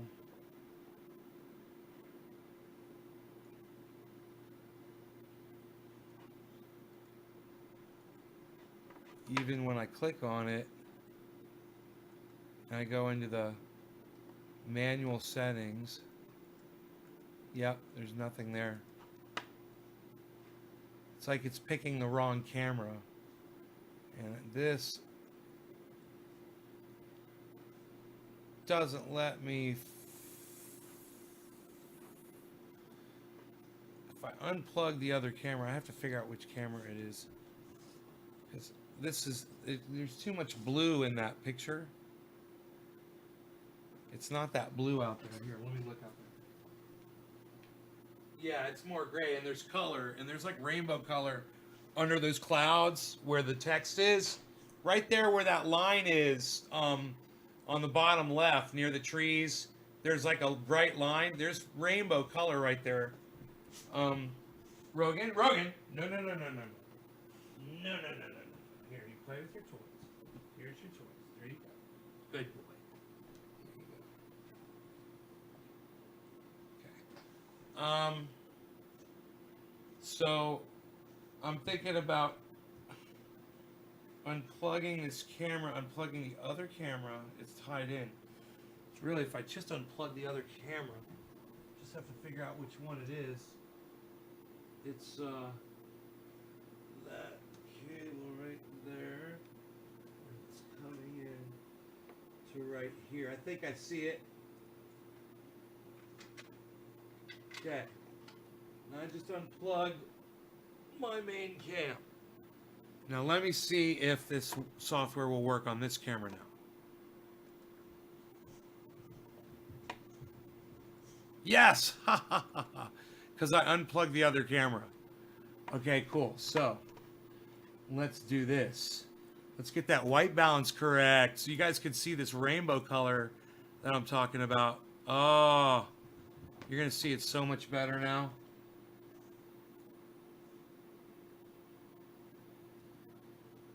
Okay, let's turn that off.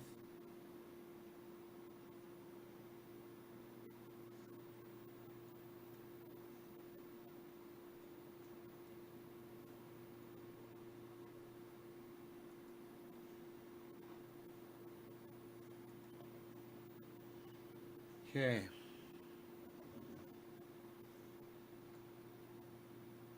Look at the birds flying over. Oh my God, it's so perfect. Look at those beautiful rainbow colors over there by the sun, man. So sometimes, you know, we could zoom it in over there at the sun. Oh, I'm so glad we saw the birds flying across. But we could zoom this in. And look at this area right here.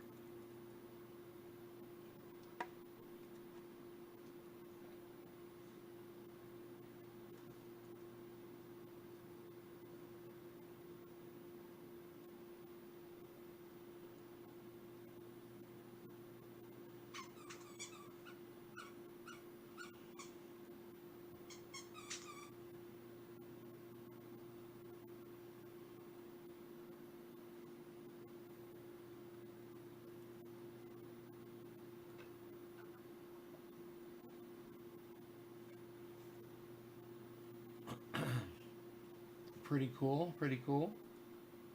Back that out. Show you the whole sky. Oh, now look at the color in the sky, guys. This is what I'm talking about. See those clouds?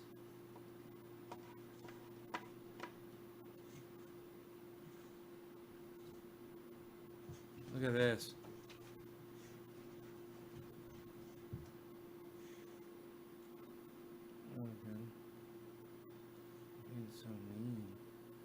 You're being so mean, Rogan. Why are you being so mean?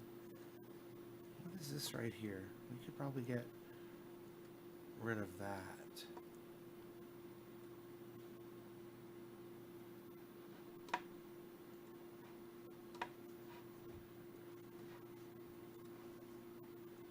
Cool.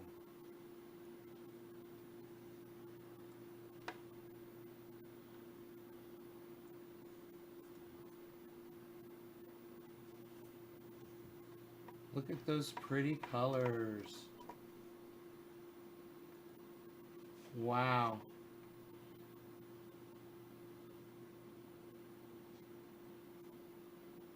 Can you guys believe that?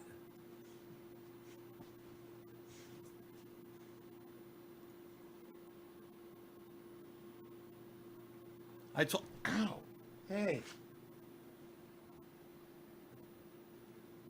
My dog spit down on my leg. He's playing with his toys right on top of me. Yeah, so look at those colors, huh? I came over to look at the camera just to go see it for myself. It's beautiful out there. It is beautiful outside.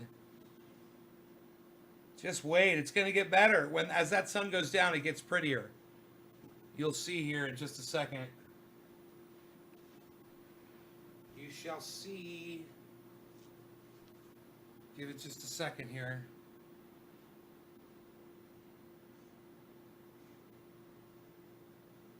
So pretty out there. It's right out of my living room window.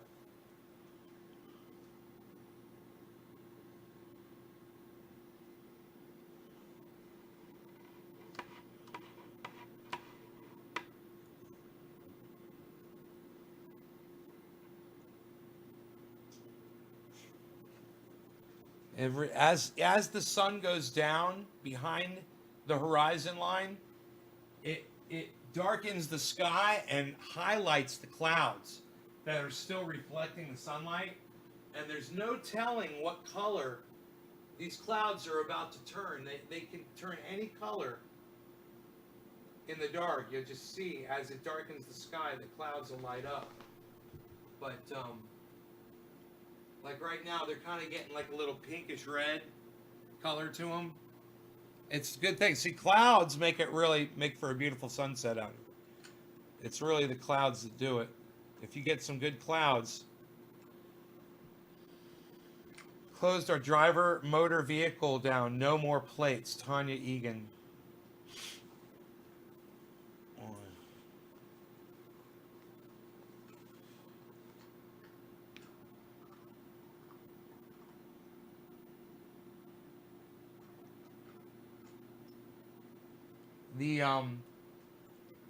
These solar powered wind chimes that I have, those are about to start lighting up. That'll be kind of cool when those light up here as it gets dark outside. They should be lighting up any minute. They did get some sunshine today, so hopefully they got enough charge in them. I'm sure at first they'll come on, you know.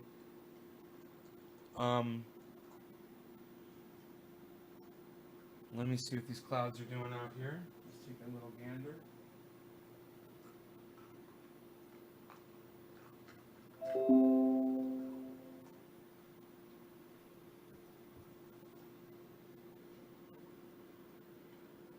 Insert removable media.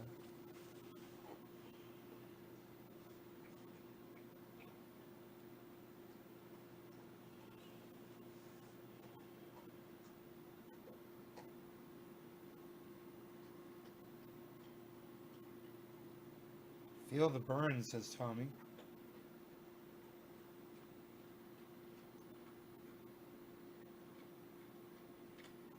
I'm in Northern California, Sammy. Northern California. I live up in the mountains, far away from infected people. It's snow. There's snow on the ground outside. It's beautiful. I could show you that too.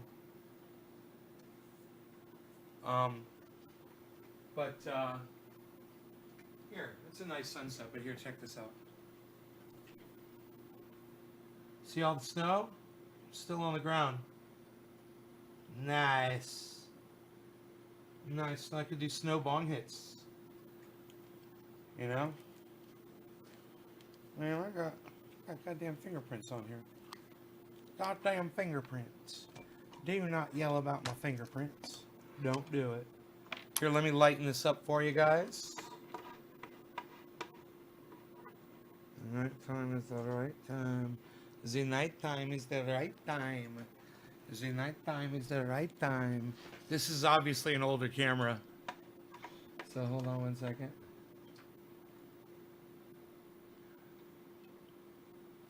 Okay, let's see. Looks a little different. Oh, well, it's the same brand of camera, but one is much newer than the other one. Ah, Jeffrey, thank you very much. I appreciate that. Thank you so much. So, you guys enjoy that sunset? If it gets like spectacular, I'll put you guys back out there. But as of right now, it's you really have to be here to appreciate it. It's nothing really, you know, vivid, crazy. Sometimes it is, and if it was, I'd let you guys watch it. Don't get near my foot while you're chomping on. I'm so glad he's chewing on his toy. Oh, I'm so glad. It's supposed to resemble like a bone. And, oh, I'm so glad he's chewing on that. That's what he needs to chew on, not my chair. Snowman. It was 70 here today. Yeah, I could do a snowman easy. There's enough snow to do a snowman. Uh-huh. Especially off my solar panels where it all falls off in these beautiful, like, folds. It slides off, and then it's almost like Play-Doh, and it stacks up. It stacks up in these zigzag stacks. It looks like sheets. Oh, it's just beautiful. It's just beautiful. Did we lose Facebook? Let me see. No, Facebook's still up. Good. We're good. We're good. We got Periscope. Good. Hey, David C. Baker Jr. Let me turn my brightness. Looks like it's freaking out a little bit. Yeah, brightness was just kind of, you know, kind of like freaking out. And that's a little weird. And I think the contrast is weird. There's definitely an issue there with the brightness and the contrast.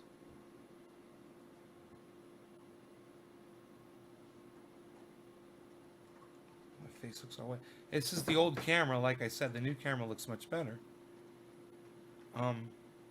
Let me swap them out really fast. I think I can do that. I think I can do that. Here, hold on. Set you guys down there for a second. Put the new camera up here. And see if this works. Hot swap, man. And see if the camera looks better. Okay? Here we go.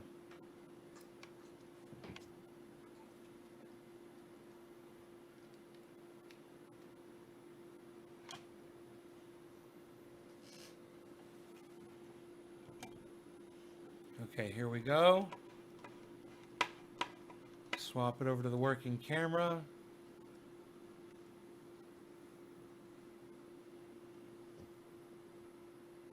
Boom. Come on down. That's way better. Let me just affect that. Look at that. That new camera. Wow. That new camera looks unbelievably good. All I gotta do is turn the I can tell already. I just gotta turn the white balance up right here. Look at the dog. He's got that thing down there. You go. You know the thing. Turn the color intensity up here. This camera's way better. Holy shit. Damn. It's a good investment. It's a good investment was to get new cameras for my show. Well, I'm gonna check that sunset. No big deal, same thing, just low clouds lit up from behind. The clouds are so thick with moisture that the sun's not illuminating them. This is an American bully, Sammy. That's an American bully.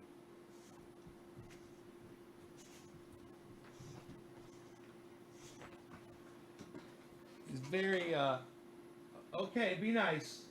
Be nice. Be nice. Rogan, be nice. You don't rip that up. You up. Rogan, lay down in the good boy, lay down. Probably should watch that fucking thing. Good boy, lay down. Good boy, he's laying down in it. Dude, there cannot still be 64 people watching this broadcast. I refuse. My God, there are 63. That is amazing. Thank you guys so much for watching my show.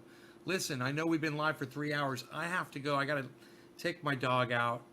I have to make myself dinner and all that stuff. I love you guys. I love that you guys are all here. And I want to give you, you know, a lot of time to spend watching this show instead of going out and getting that fucking exposure to that coronavirus. So if you're looking for something to do, you can always go to my YouTube channel. It's got over 24,000 subscribers, Trendy As Dabbers on YouTube. And binge watch some of my old shows if you'd like to, you know, to keep you, you know, going while you're, you know, when I'm not live. I try to go live for you guys as often as I can right now because these are trying times. I have talked you guys into being prepared for the world coming to an end. Basically, this is a great time that if any of you have been storing food or whatever, you're set up. It's a good thing. I'm glad you listened to me and glad you did it. And for those of you who didn't, it can be a learning lesson, you know, a teaching moment for all of us, you know, to see what we were lacking.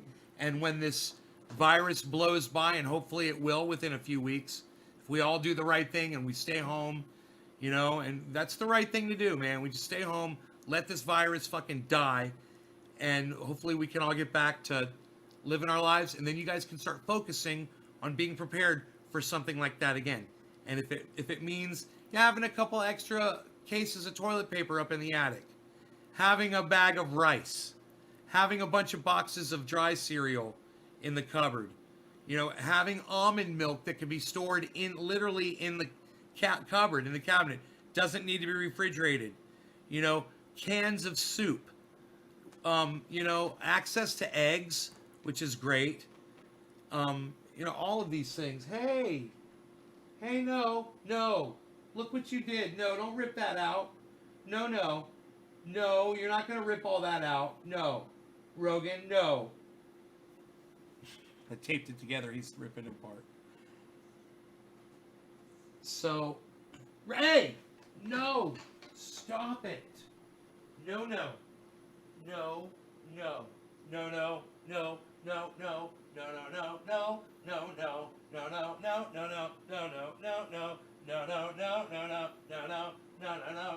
Nobody rips off his bed like Rogan does. Nobody tears apart stuff like Rogan does. Nobody rips apart his things like Rogan does. Nobody but Rogan. Nobody but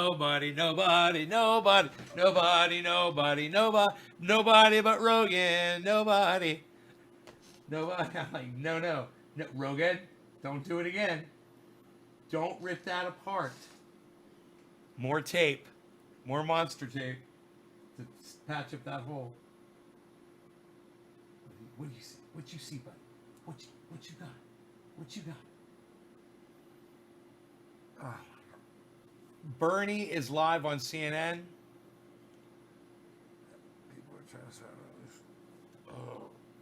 Oh my goodness. Do you want me to bring him back on? Live on CNN? I can play that for you. And I can go eat my...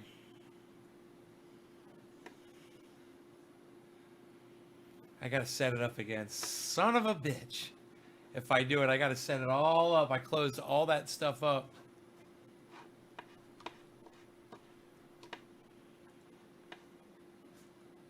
Give me a second here.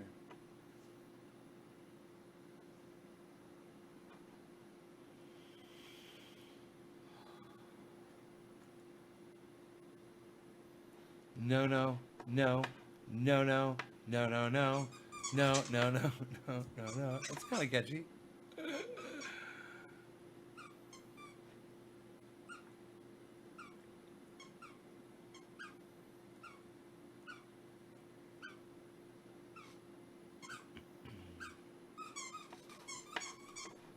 Man, went right to CNN Live. Let's see if Bernie Sanders is on there, as you said.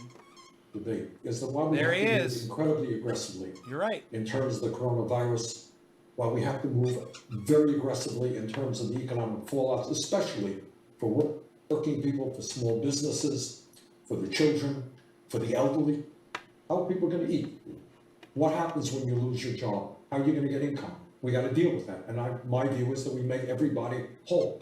That's what we've got to do. And I don't worry about just the oil companies from Wall Street. We have to worry about all of our people. But it's also a time for reflection. I think that what happens after this crisis is over, and it will be over, are we satisfied with a healthcare system which is not a system? I mean, at the end of the day, we have 87 million people who are really nervous about whether they can afford to go to the doctor or not. We have a complicated system. You know, people saying, okay, well,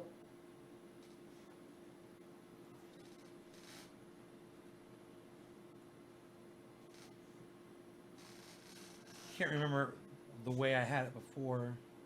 I think it was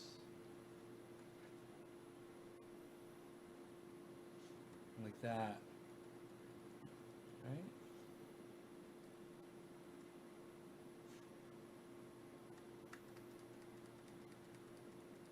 Wow, we lost him here, guys. Let's see if it reloads.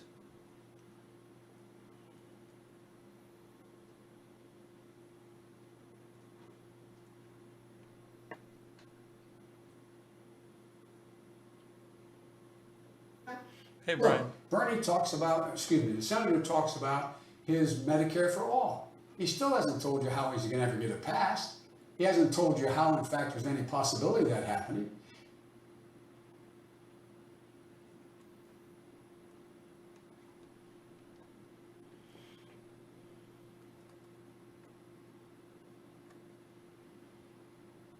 He hadn't told you how much it's going to cost. He hadn't tell you how it's going to apply. It doesn't kick in for 4 years, even after it passes. We want a revolution. Let's act now. Pass the Biden healthcare plan, which takes Obamacare, restores all the cuts made to it, subsidize it further, provides for lower drug prices, make sure that there's no hidden bills, make sure that we invest, what I want to invest $50 billion in dealing with underlying diseases that are of great consequence, diabetes, Alzheimer's, and cancer. Make sure that we have a Medicare option that's in a public option providing Medicare for us. We can do that now. I can get that passed. I can get that done if I'm President of the United States of America. That would be a fundamental change, and it happens now. I can tell you from experience, being a significant consumer of healthcare, with my sons, Don't mention your son. family, all the things we've gone through. Don't mention What your people son, you want is fucking hope, idiot. and they need it now. Don't bring Not that up. 4 years from now, and Bernie still hasn't told us how he's going to pay for it. We're talking about a $40+ trillion plan. He's saying essentially, you know, people don't want a revolution. people overwhelmingly in this country understand that healthcare is right. And that was pretty effective, I think, in his part. He distorted virtually everything that I'm trying to do here. Is it a revolution to do what every other country on earth does and guarantee healthcare to all people? Is that a revolution?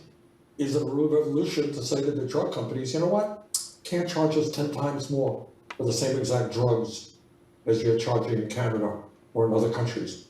Is it a revolution to say that if you work 40 hours a week in the richest country on earth, you should not live in poverty?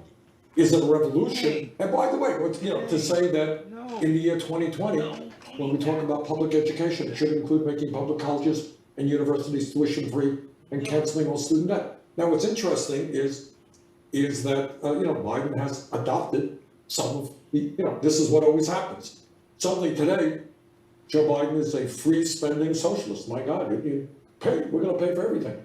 I'm not sure he would say he's a. Yeah, well, that's what he was saying. Oh, no problem. But at the end of the day, that whole rhetoric from Biden, he can get it done. What's he getting done? He's basically, after all is said and done, maintaining the status quo in healthcare. That's what he's doing. Minor changes. And you know what the status quo is? He's talking about how I'm going to pay for it. Study after study showed that Medicare for all will cost us less than the status quo. His will cost $50 trillion over 10 years. Ours about $47 trillion. Under his proposal, which is not going to change, the average American in a family of 60,000 pays $12,000 a year for healthcare. That is unbelievable. Our plan is substantially lower. At this point, though, I hate to talk about sort of the politics of this, but we are in a presidential race, and in spite of this, it continues. At this stage, what is the path ahead for you? Well, the path ahead is to bring as many people who do not traditionally vote into the political process.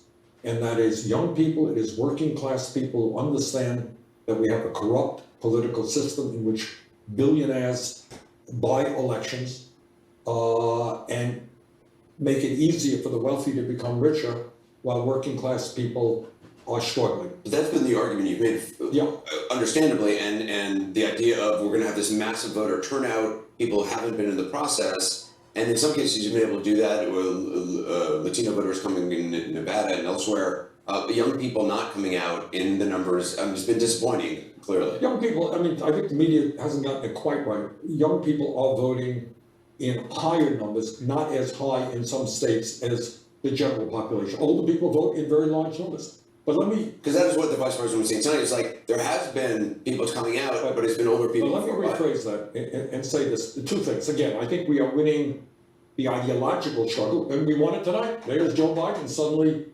echoing a lot of the adopted... I would go further, but I would... But you're making the argument that the road ahead for you is bringing more people into the process. Is that those people, bring them in to then vote for Biden ultimately? No, they're not going to vote for Biden. That's a different constituency. What you have politically is, God bless them, older people vote in large numbers. Unfortunately, young people who are voting for us overwhelmingly, 70, 80%, do not vote in large numbers. Now, this takes you to the general election, all right? So it's one thing to get people to vote in a primary, but when you have not what I call non-traditional voters, people say, I don't know, they're not going to vote in a primary. They will more likely vote in a general election.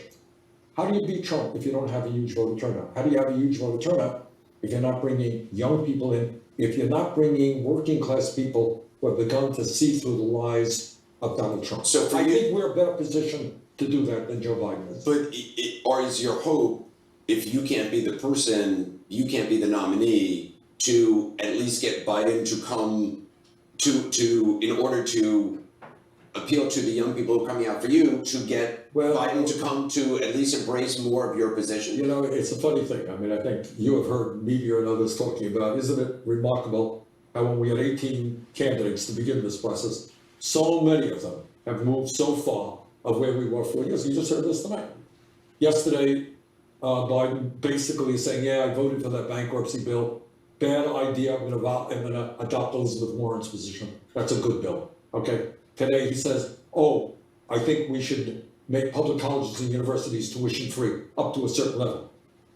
Yes, we have brought Biden, well, I will see how real it is, but I think people have got to make the choice about whether they want the real thing, something that I've been fighting for years, or somebody who just changed his views the last 2 days. Just finally, the CDC has now put out a recommendation saying that any grouping of more than 50 people should not take place. No. I mean, should there be a primary on Tuesday?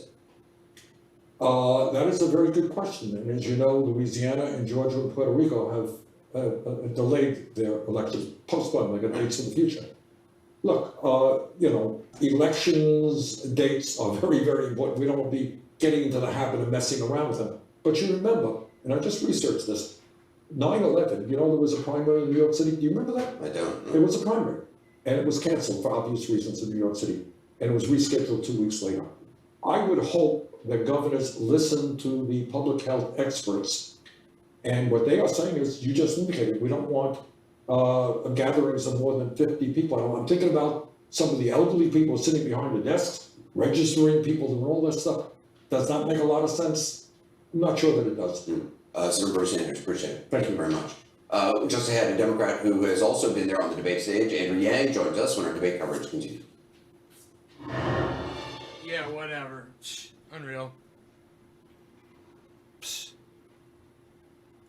Unreal. I'm cooking. It's nothing big, but I can bring you guys in there. I'm just making some soup and who knows what else. I wish there was a button I could press to just make that big. I bet there is. I just don't know what it is. All right, here. Look, I got you guys on an extension cable, so you guys can come with me. You can come on into the kitchen. Not worry about what the fuck is going on. These people are here to pick up the same prescription. They both know drug costs are out of control. Bullshit. One of them is taking back They control don't really with care good what the rest. fuck they have to So, say. So I'm fucking turning their bullshit off. And now I'm looking for the way to fix this camera because the camera looks all fucked up. And we're gonna go fucking fix it because it looks all fucking weird. And we're gonna fix that shit. And yeah, that's it. Cool. Let's go in there and cook some food, shall we, guys? That's what I'm doing. I'm cooking some food.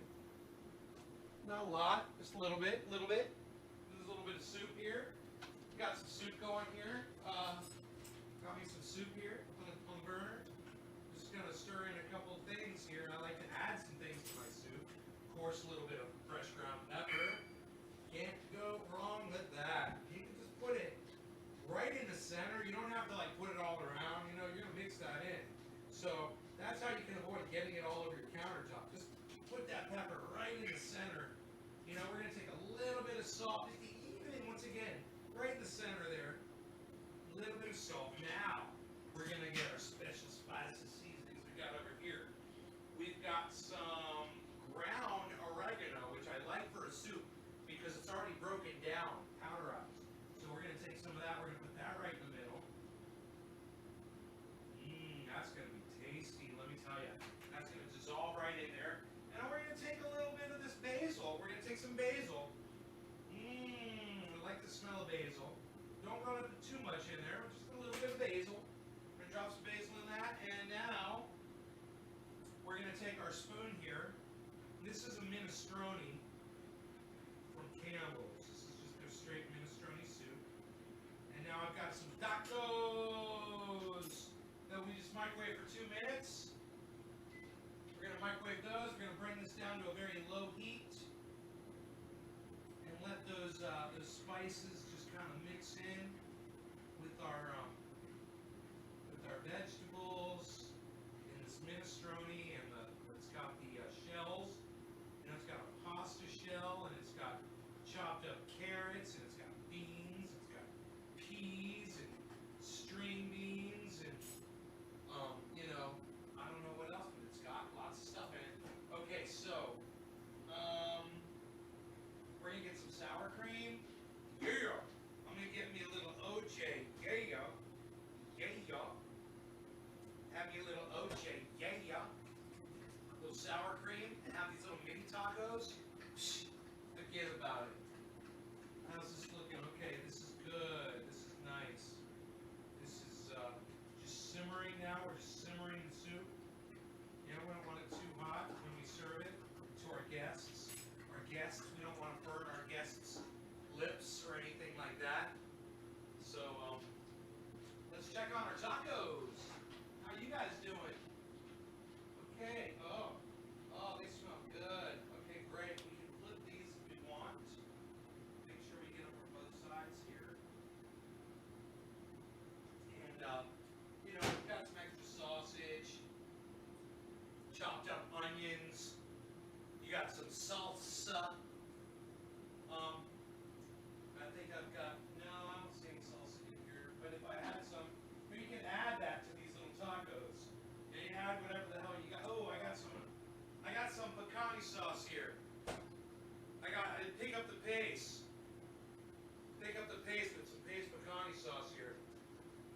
that up really well.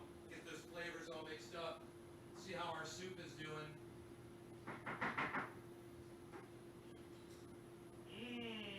So we've got some sour cream, we've got some pecani sauce, and I'm sure our tacos are ready.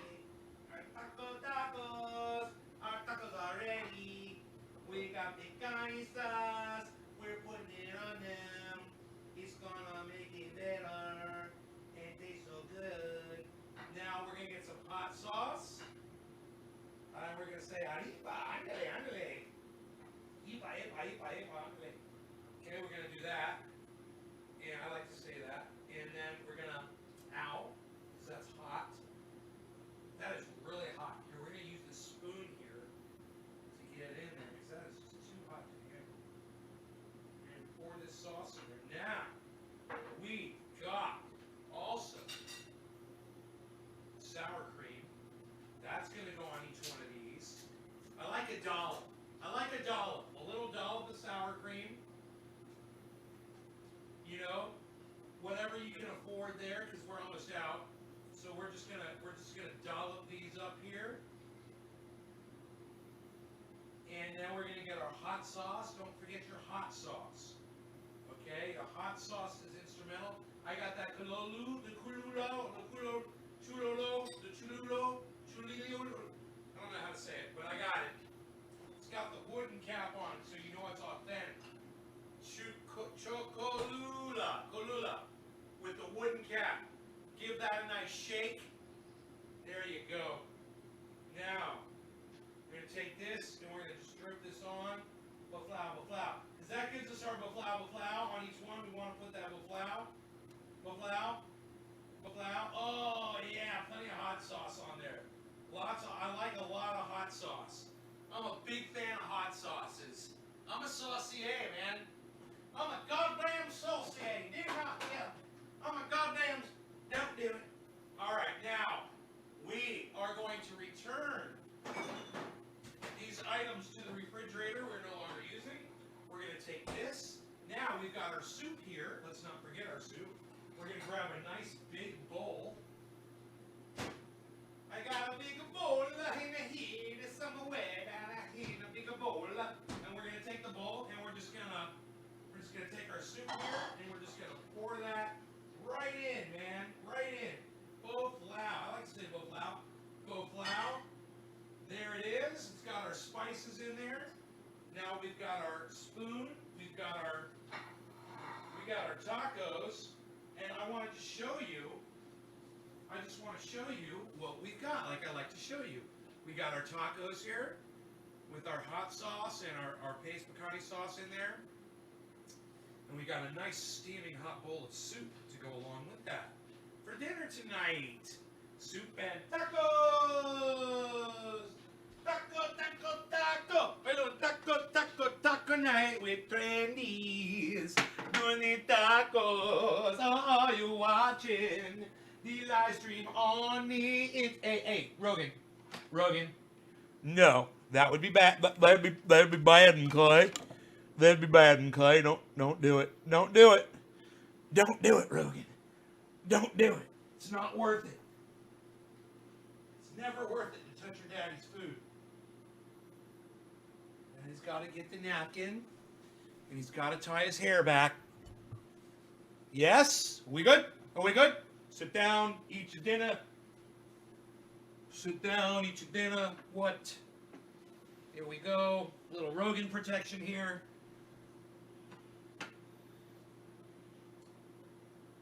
All right, let's tie the hair back. And let's see what we got. Let's see how it's doing here. Let's try one of these. Oh, yeah.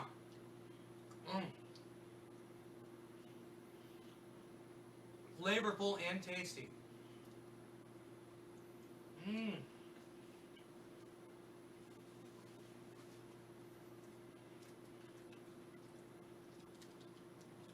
I hope you guys are enjoying having a place to hang out and chat instead of going out and getting this coronavirus. Just trying to give you a place to chill. That's why I'm going long on these videos.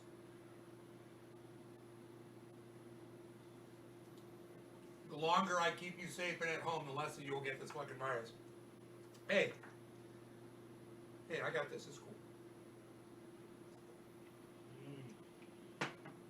Oh yeah, that spiced up minestrone.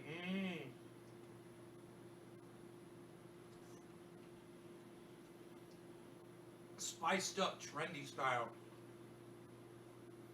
Thanks, Jazz.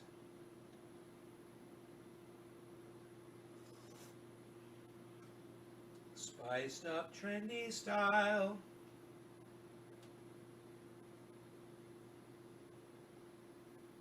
Look at how hot that is.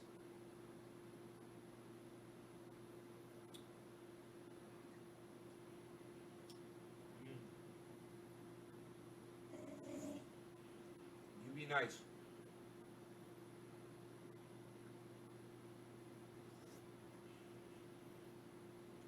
That minestrone. All right, let's have another taco. Woo!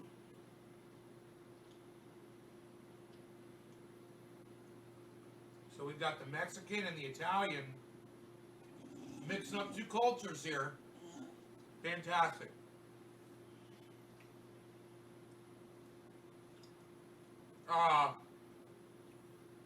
You're welcome, Mr. Johnson.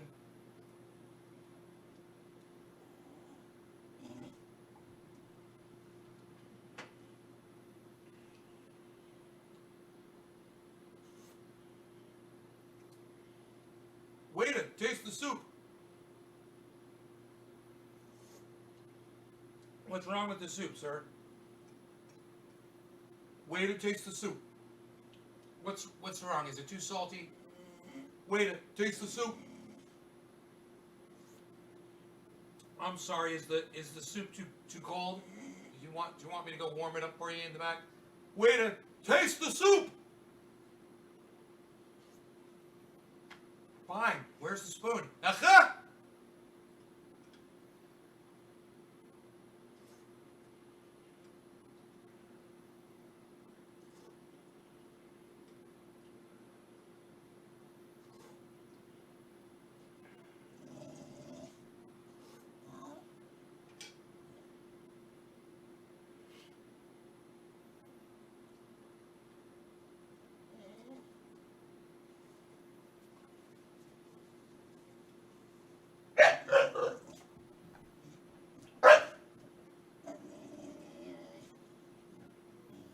Hey, Cassandra.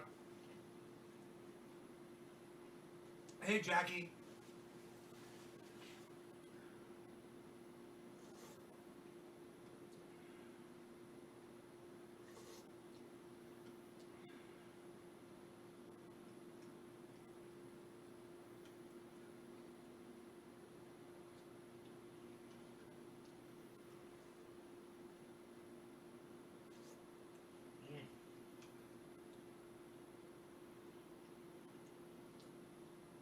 Man, the soup is really good. And the tacos are really cool too. And they're microwave tacos, guys. You know, it's like Don Pablo's tacos or something like that. They're mini tacos, they're tiny. They have little beef and a little cheese in them. There's really nothing to them. But if you add salsa, hot sauce, and sour cream, you could even put chopped onions and tomatoes and all kinds of shit. They're bomb. They're fucking bomb. 2 minutes in a goddamn microwave. Fucking crazy.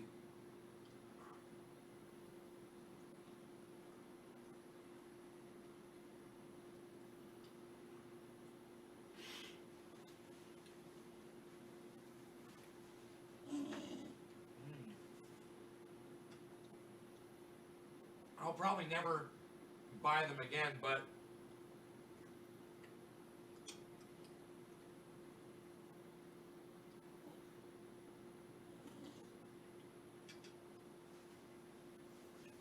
man, for what they are, they're great.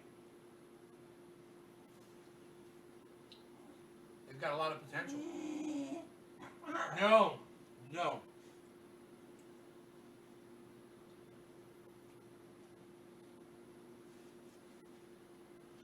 Oh, you're making soup?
good thing I'm gonna save you one of these little tacos, a little bit of it at least. It's got hot sauce all over it.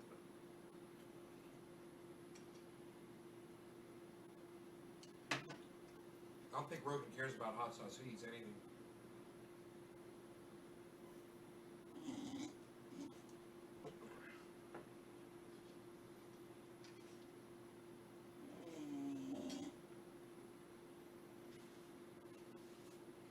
After he had all that fat from that steak, man, he drank his whole bowl of water.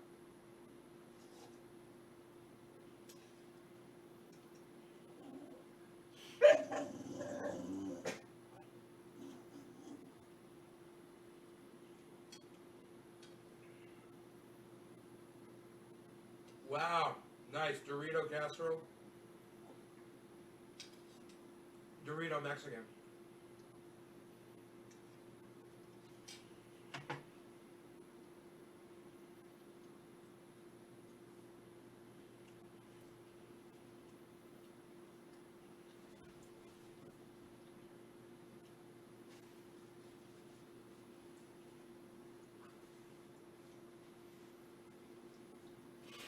There, he got his little piece of taco.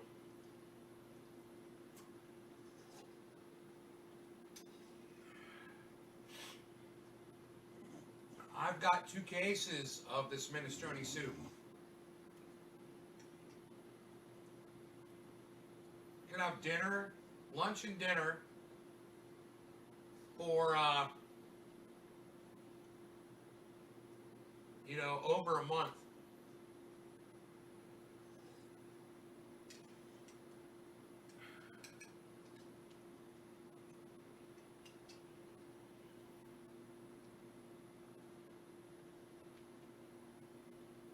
Yeah, I put sour cream in this. That's funny that you said that.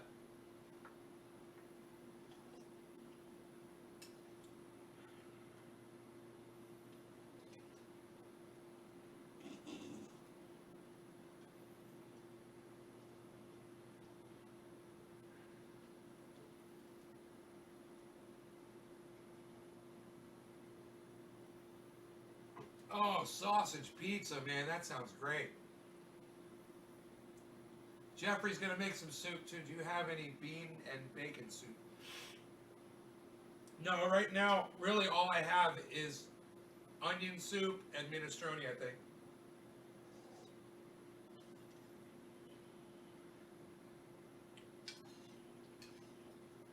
I love French onion soup though.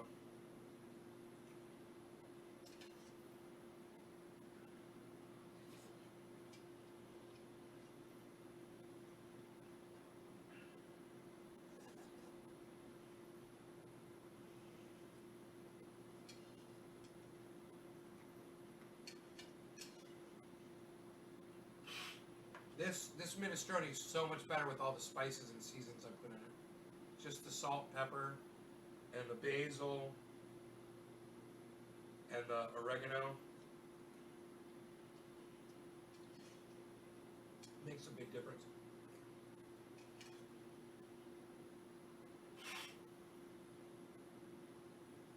Bean and bacon soup.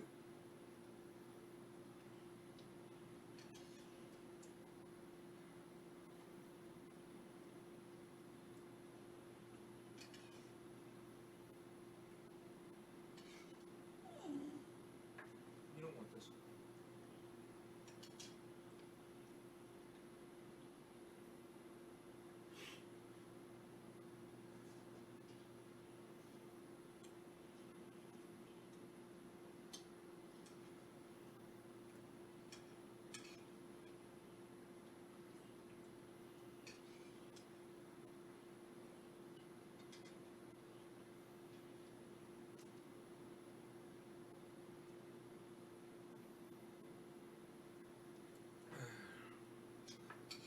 You know, back before refrigeration, I think they used to salt bacon to preserve it. You guys know about that?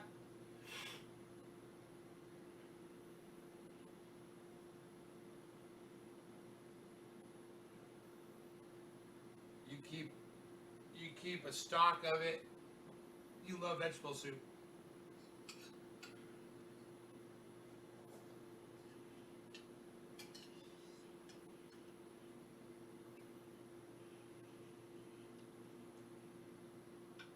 guess I should let Rogan have this little last bit of soup. I don't think it's gonna kill him.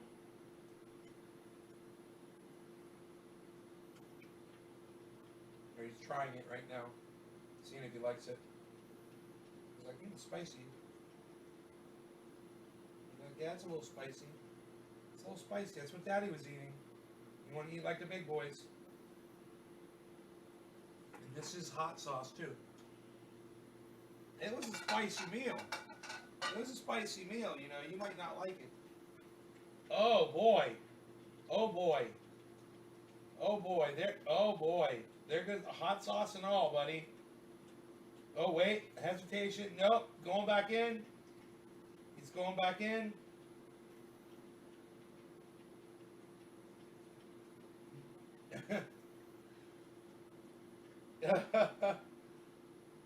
He's taking a break on the hot sauce.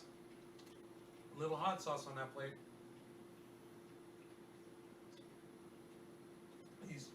He went in for another swipe. He feels the burn. Rogan feels the burn.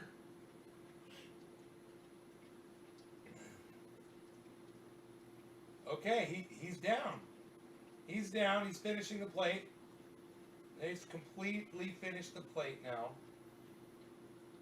He's getting every last piece off of it.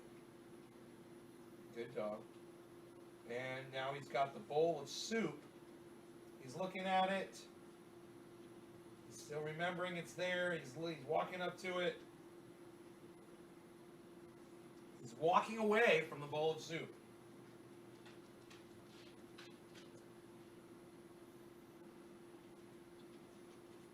I like orange juice for a spicy meal. Kind of rinses my palate. The citric acid seems to help a little bit.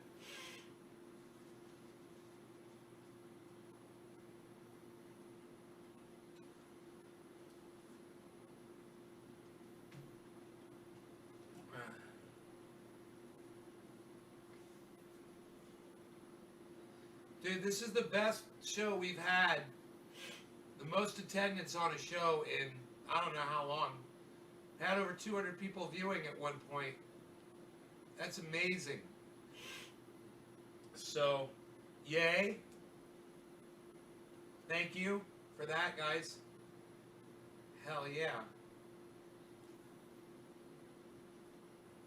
Sunday night, tonight's Sunday night. Go up to the bar and grab me a fucking dessert. But I just, you know, I'm not leaving the house, man. I'm gonna stay in the house. Make me a dessert here. I've got plenty of stuff.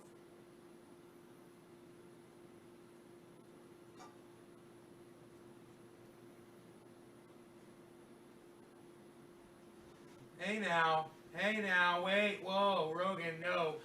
No, Rogan, no, don't rip up my napkin. That's becoming a habit. And after dinner, his dessert is ripping up my napkin into little pieces for some reason. He loves ripping up my napkin. God, I'm so glad he doesn't go into the garbage yet. He hasn't figured that little trick out where all the napkins he ever wanted were in there.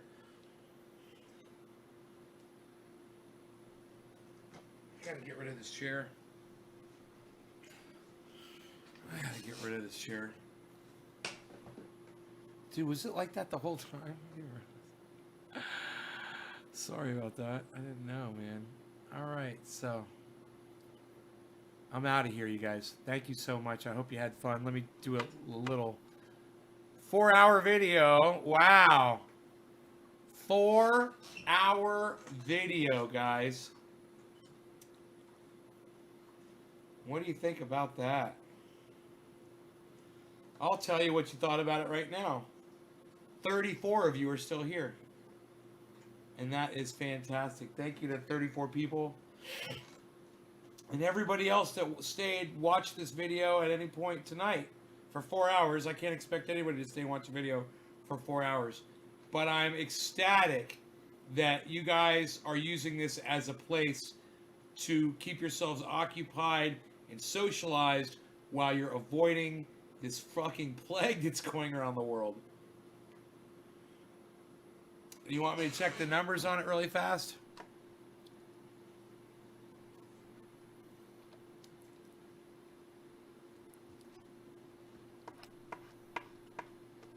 Here we go.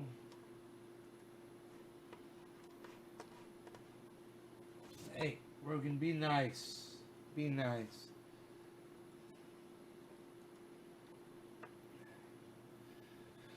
Okay, the numbers are as follows. Here we're loading, we're loading, we're loading.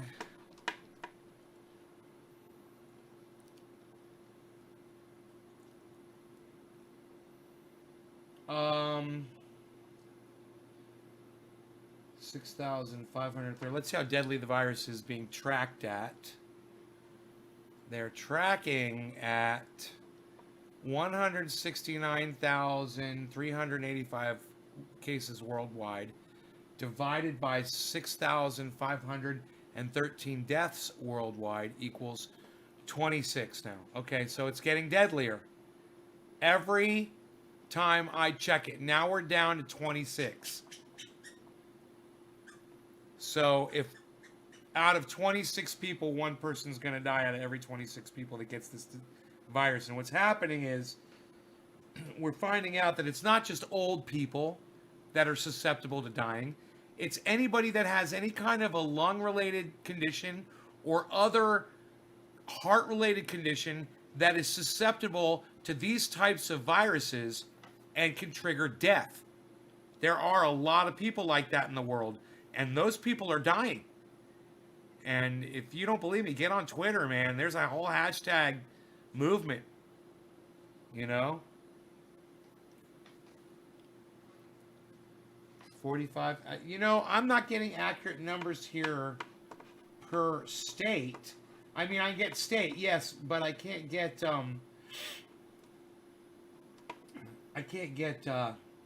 6 deaths in California, 42 deaths in Washington.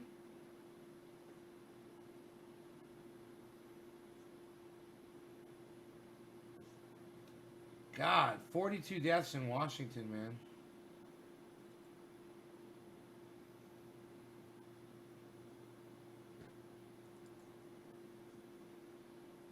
Six deaths in New York, 6 deaths in California, 5 deaths in Florida, 2 deaths in Louisiana, 2 deaths in New Jersey, 1 death in Colorado.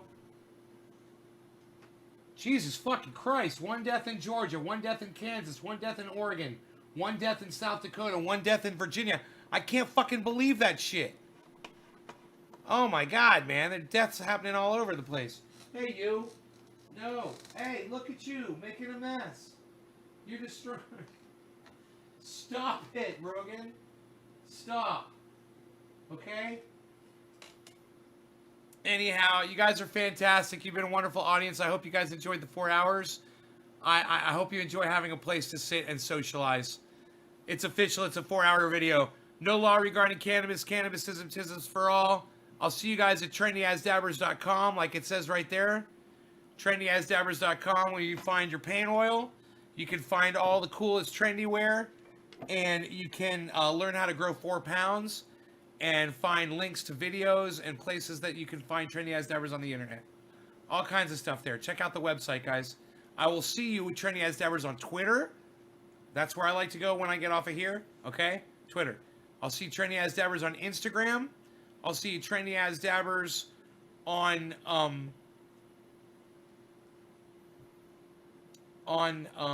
Twitch. And Trendy As Dabbers group on Facebook. Join it. Okay. All right. Look at what my dog is doing. He is destroying his bed. Okay. Thank you. And good night, you guys. I hope you enjoyed the hour. Bye, y'all. Bye-bye. Hope you enjoyed dinner with me, too.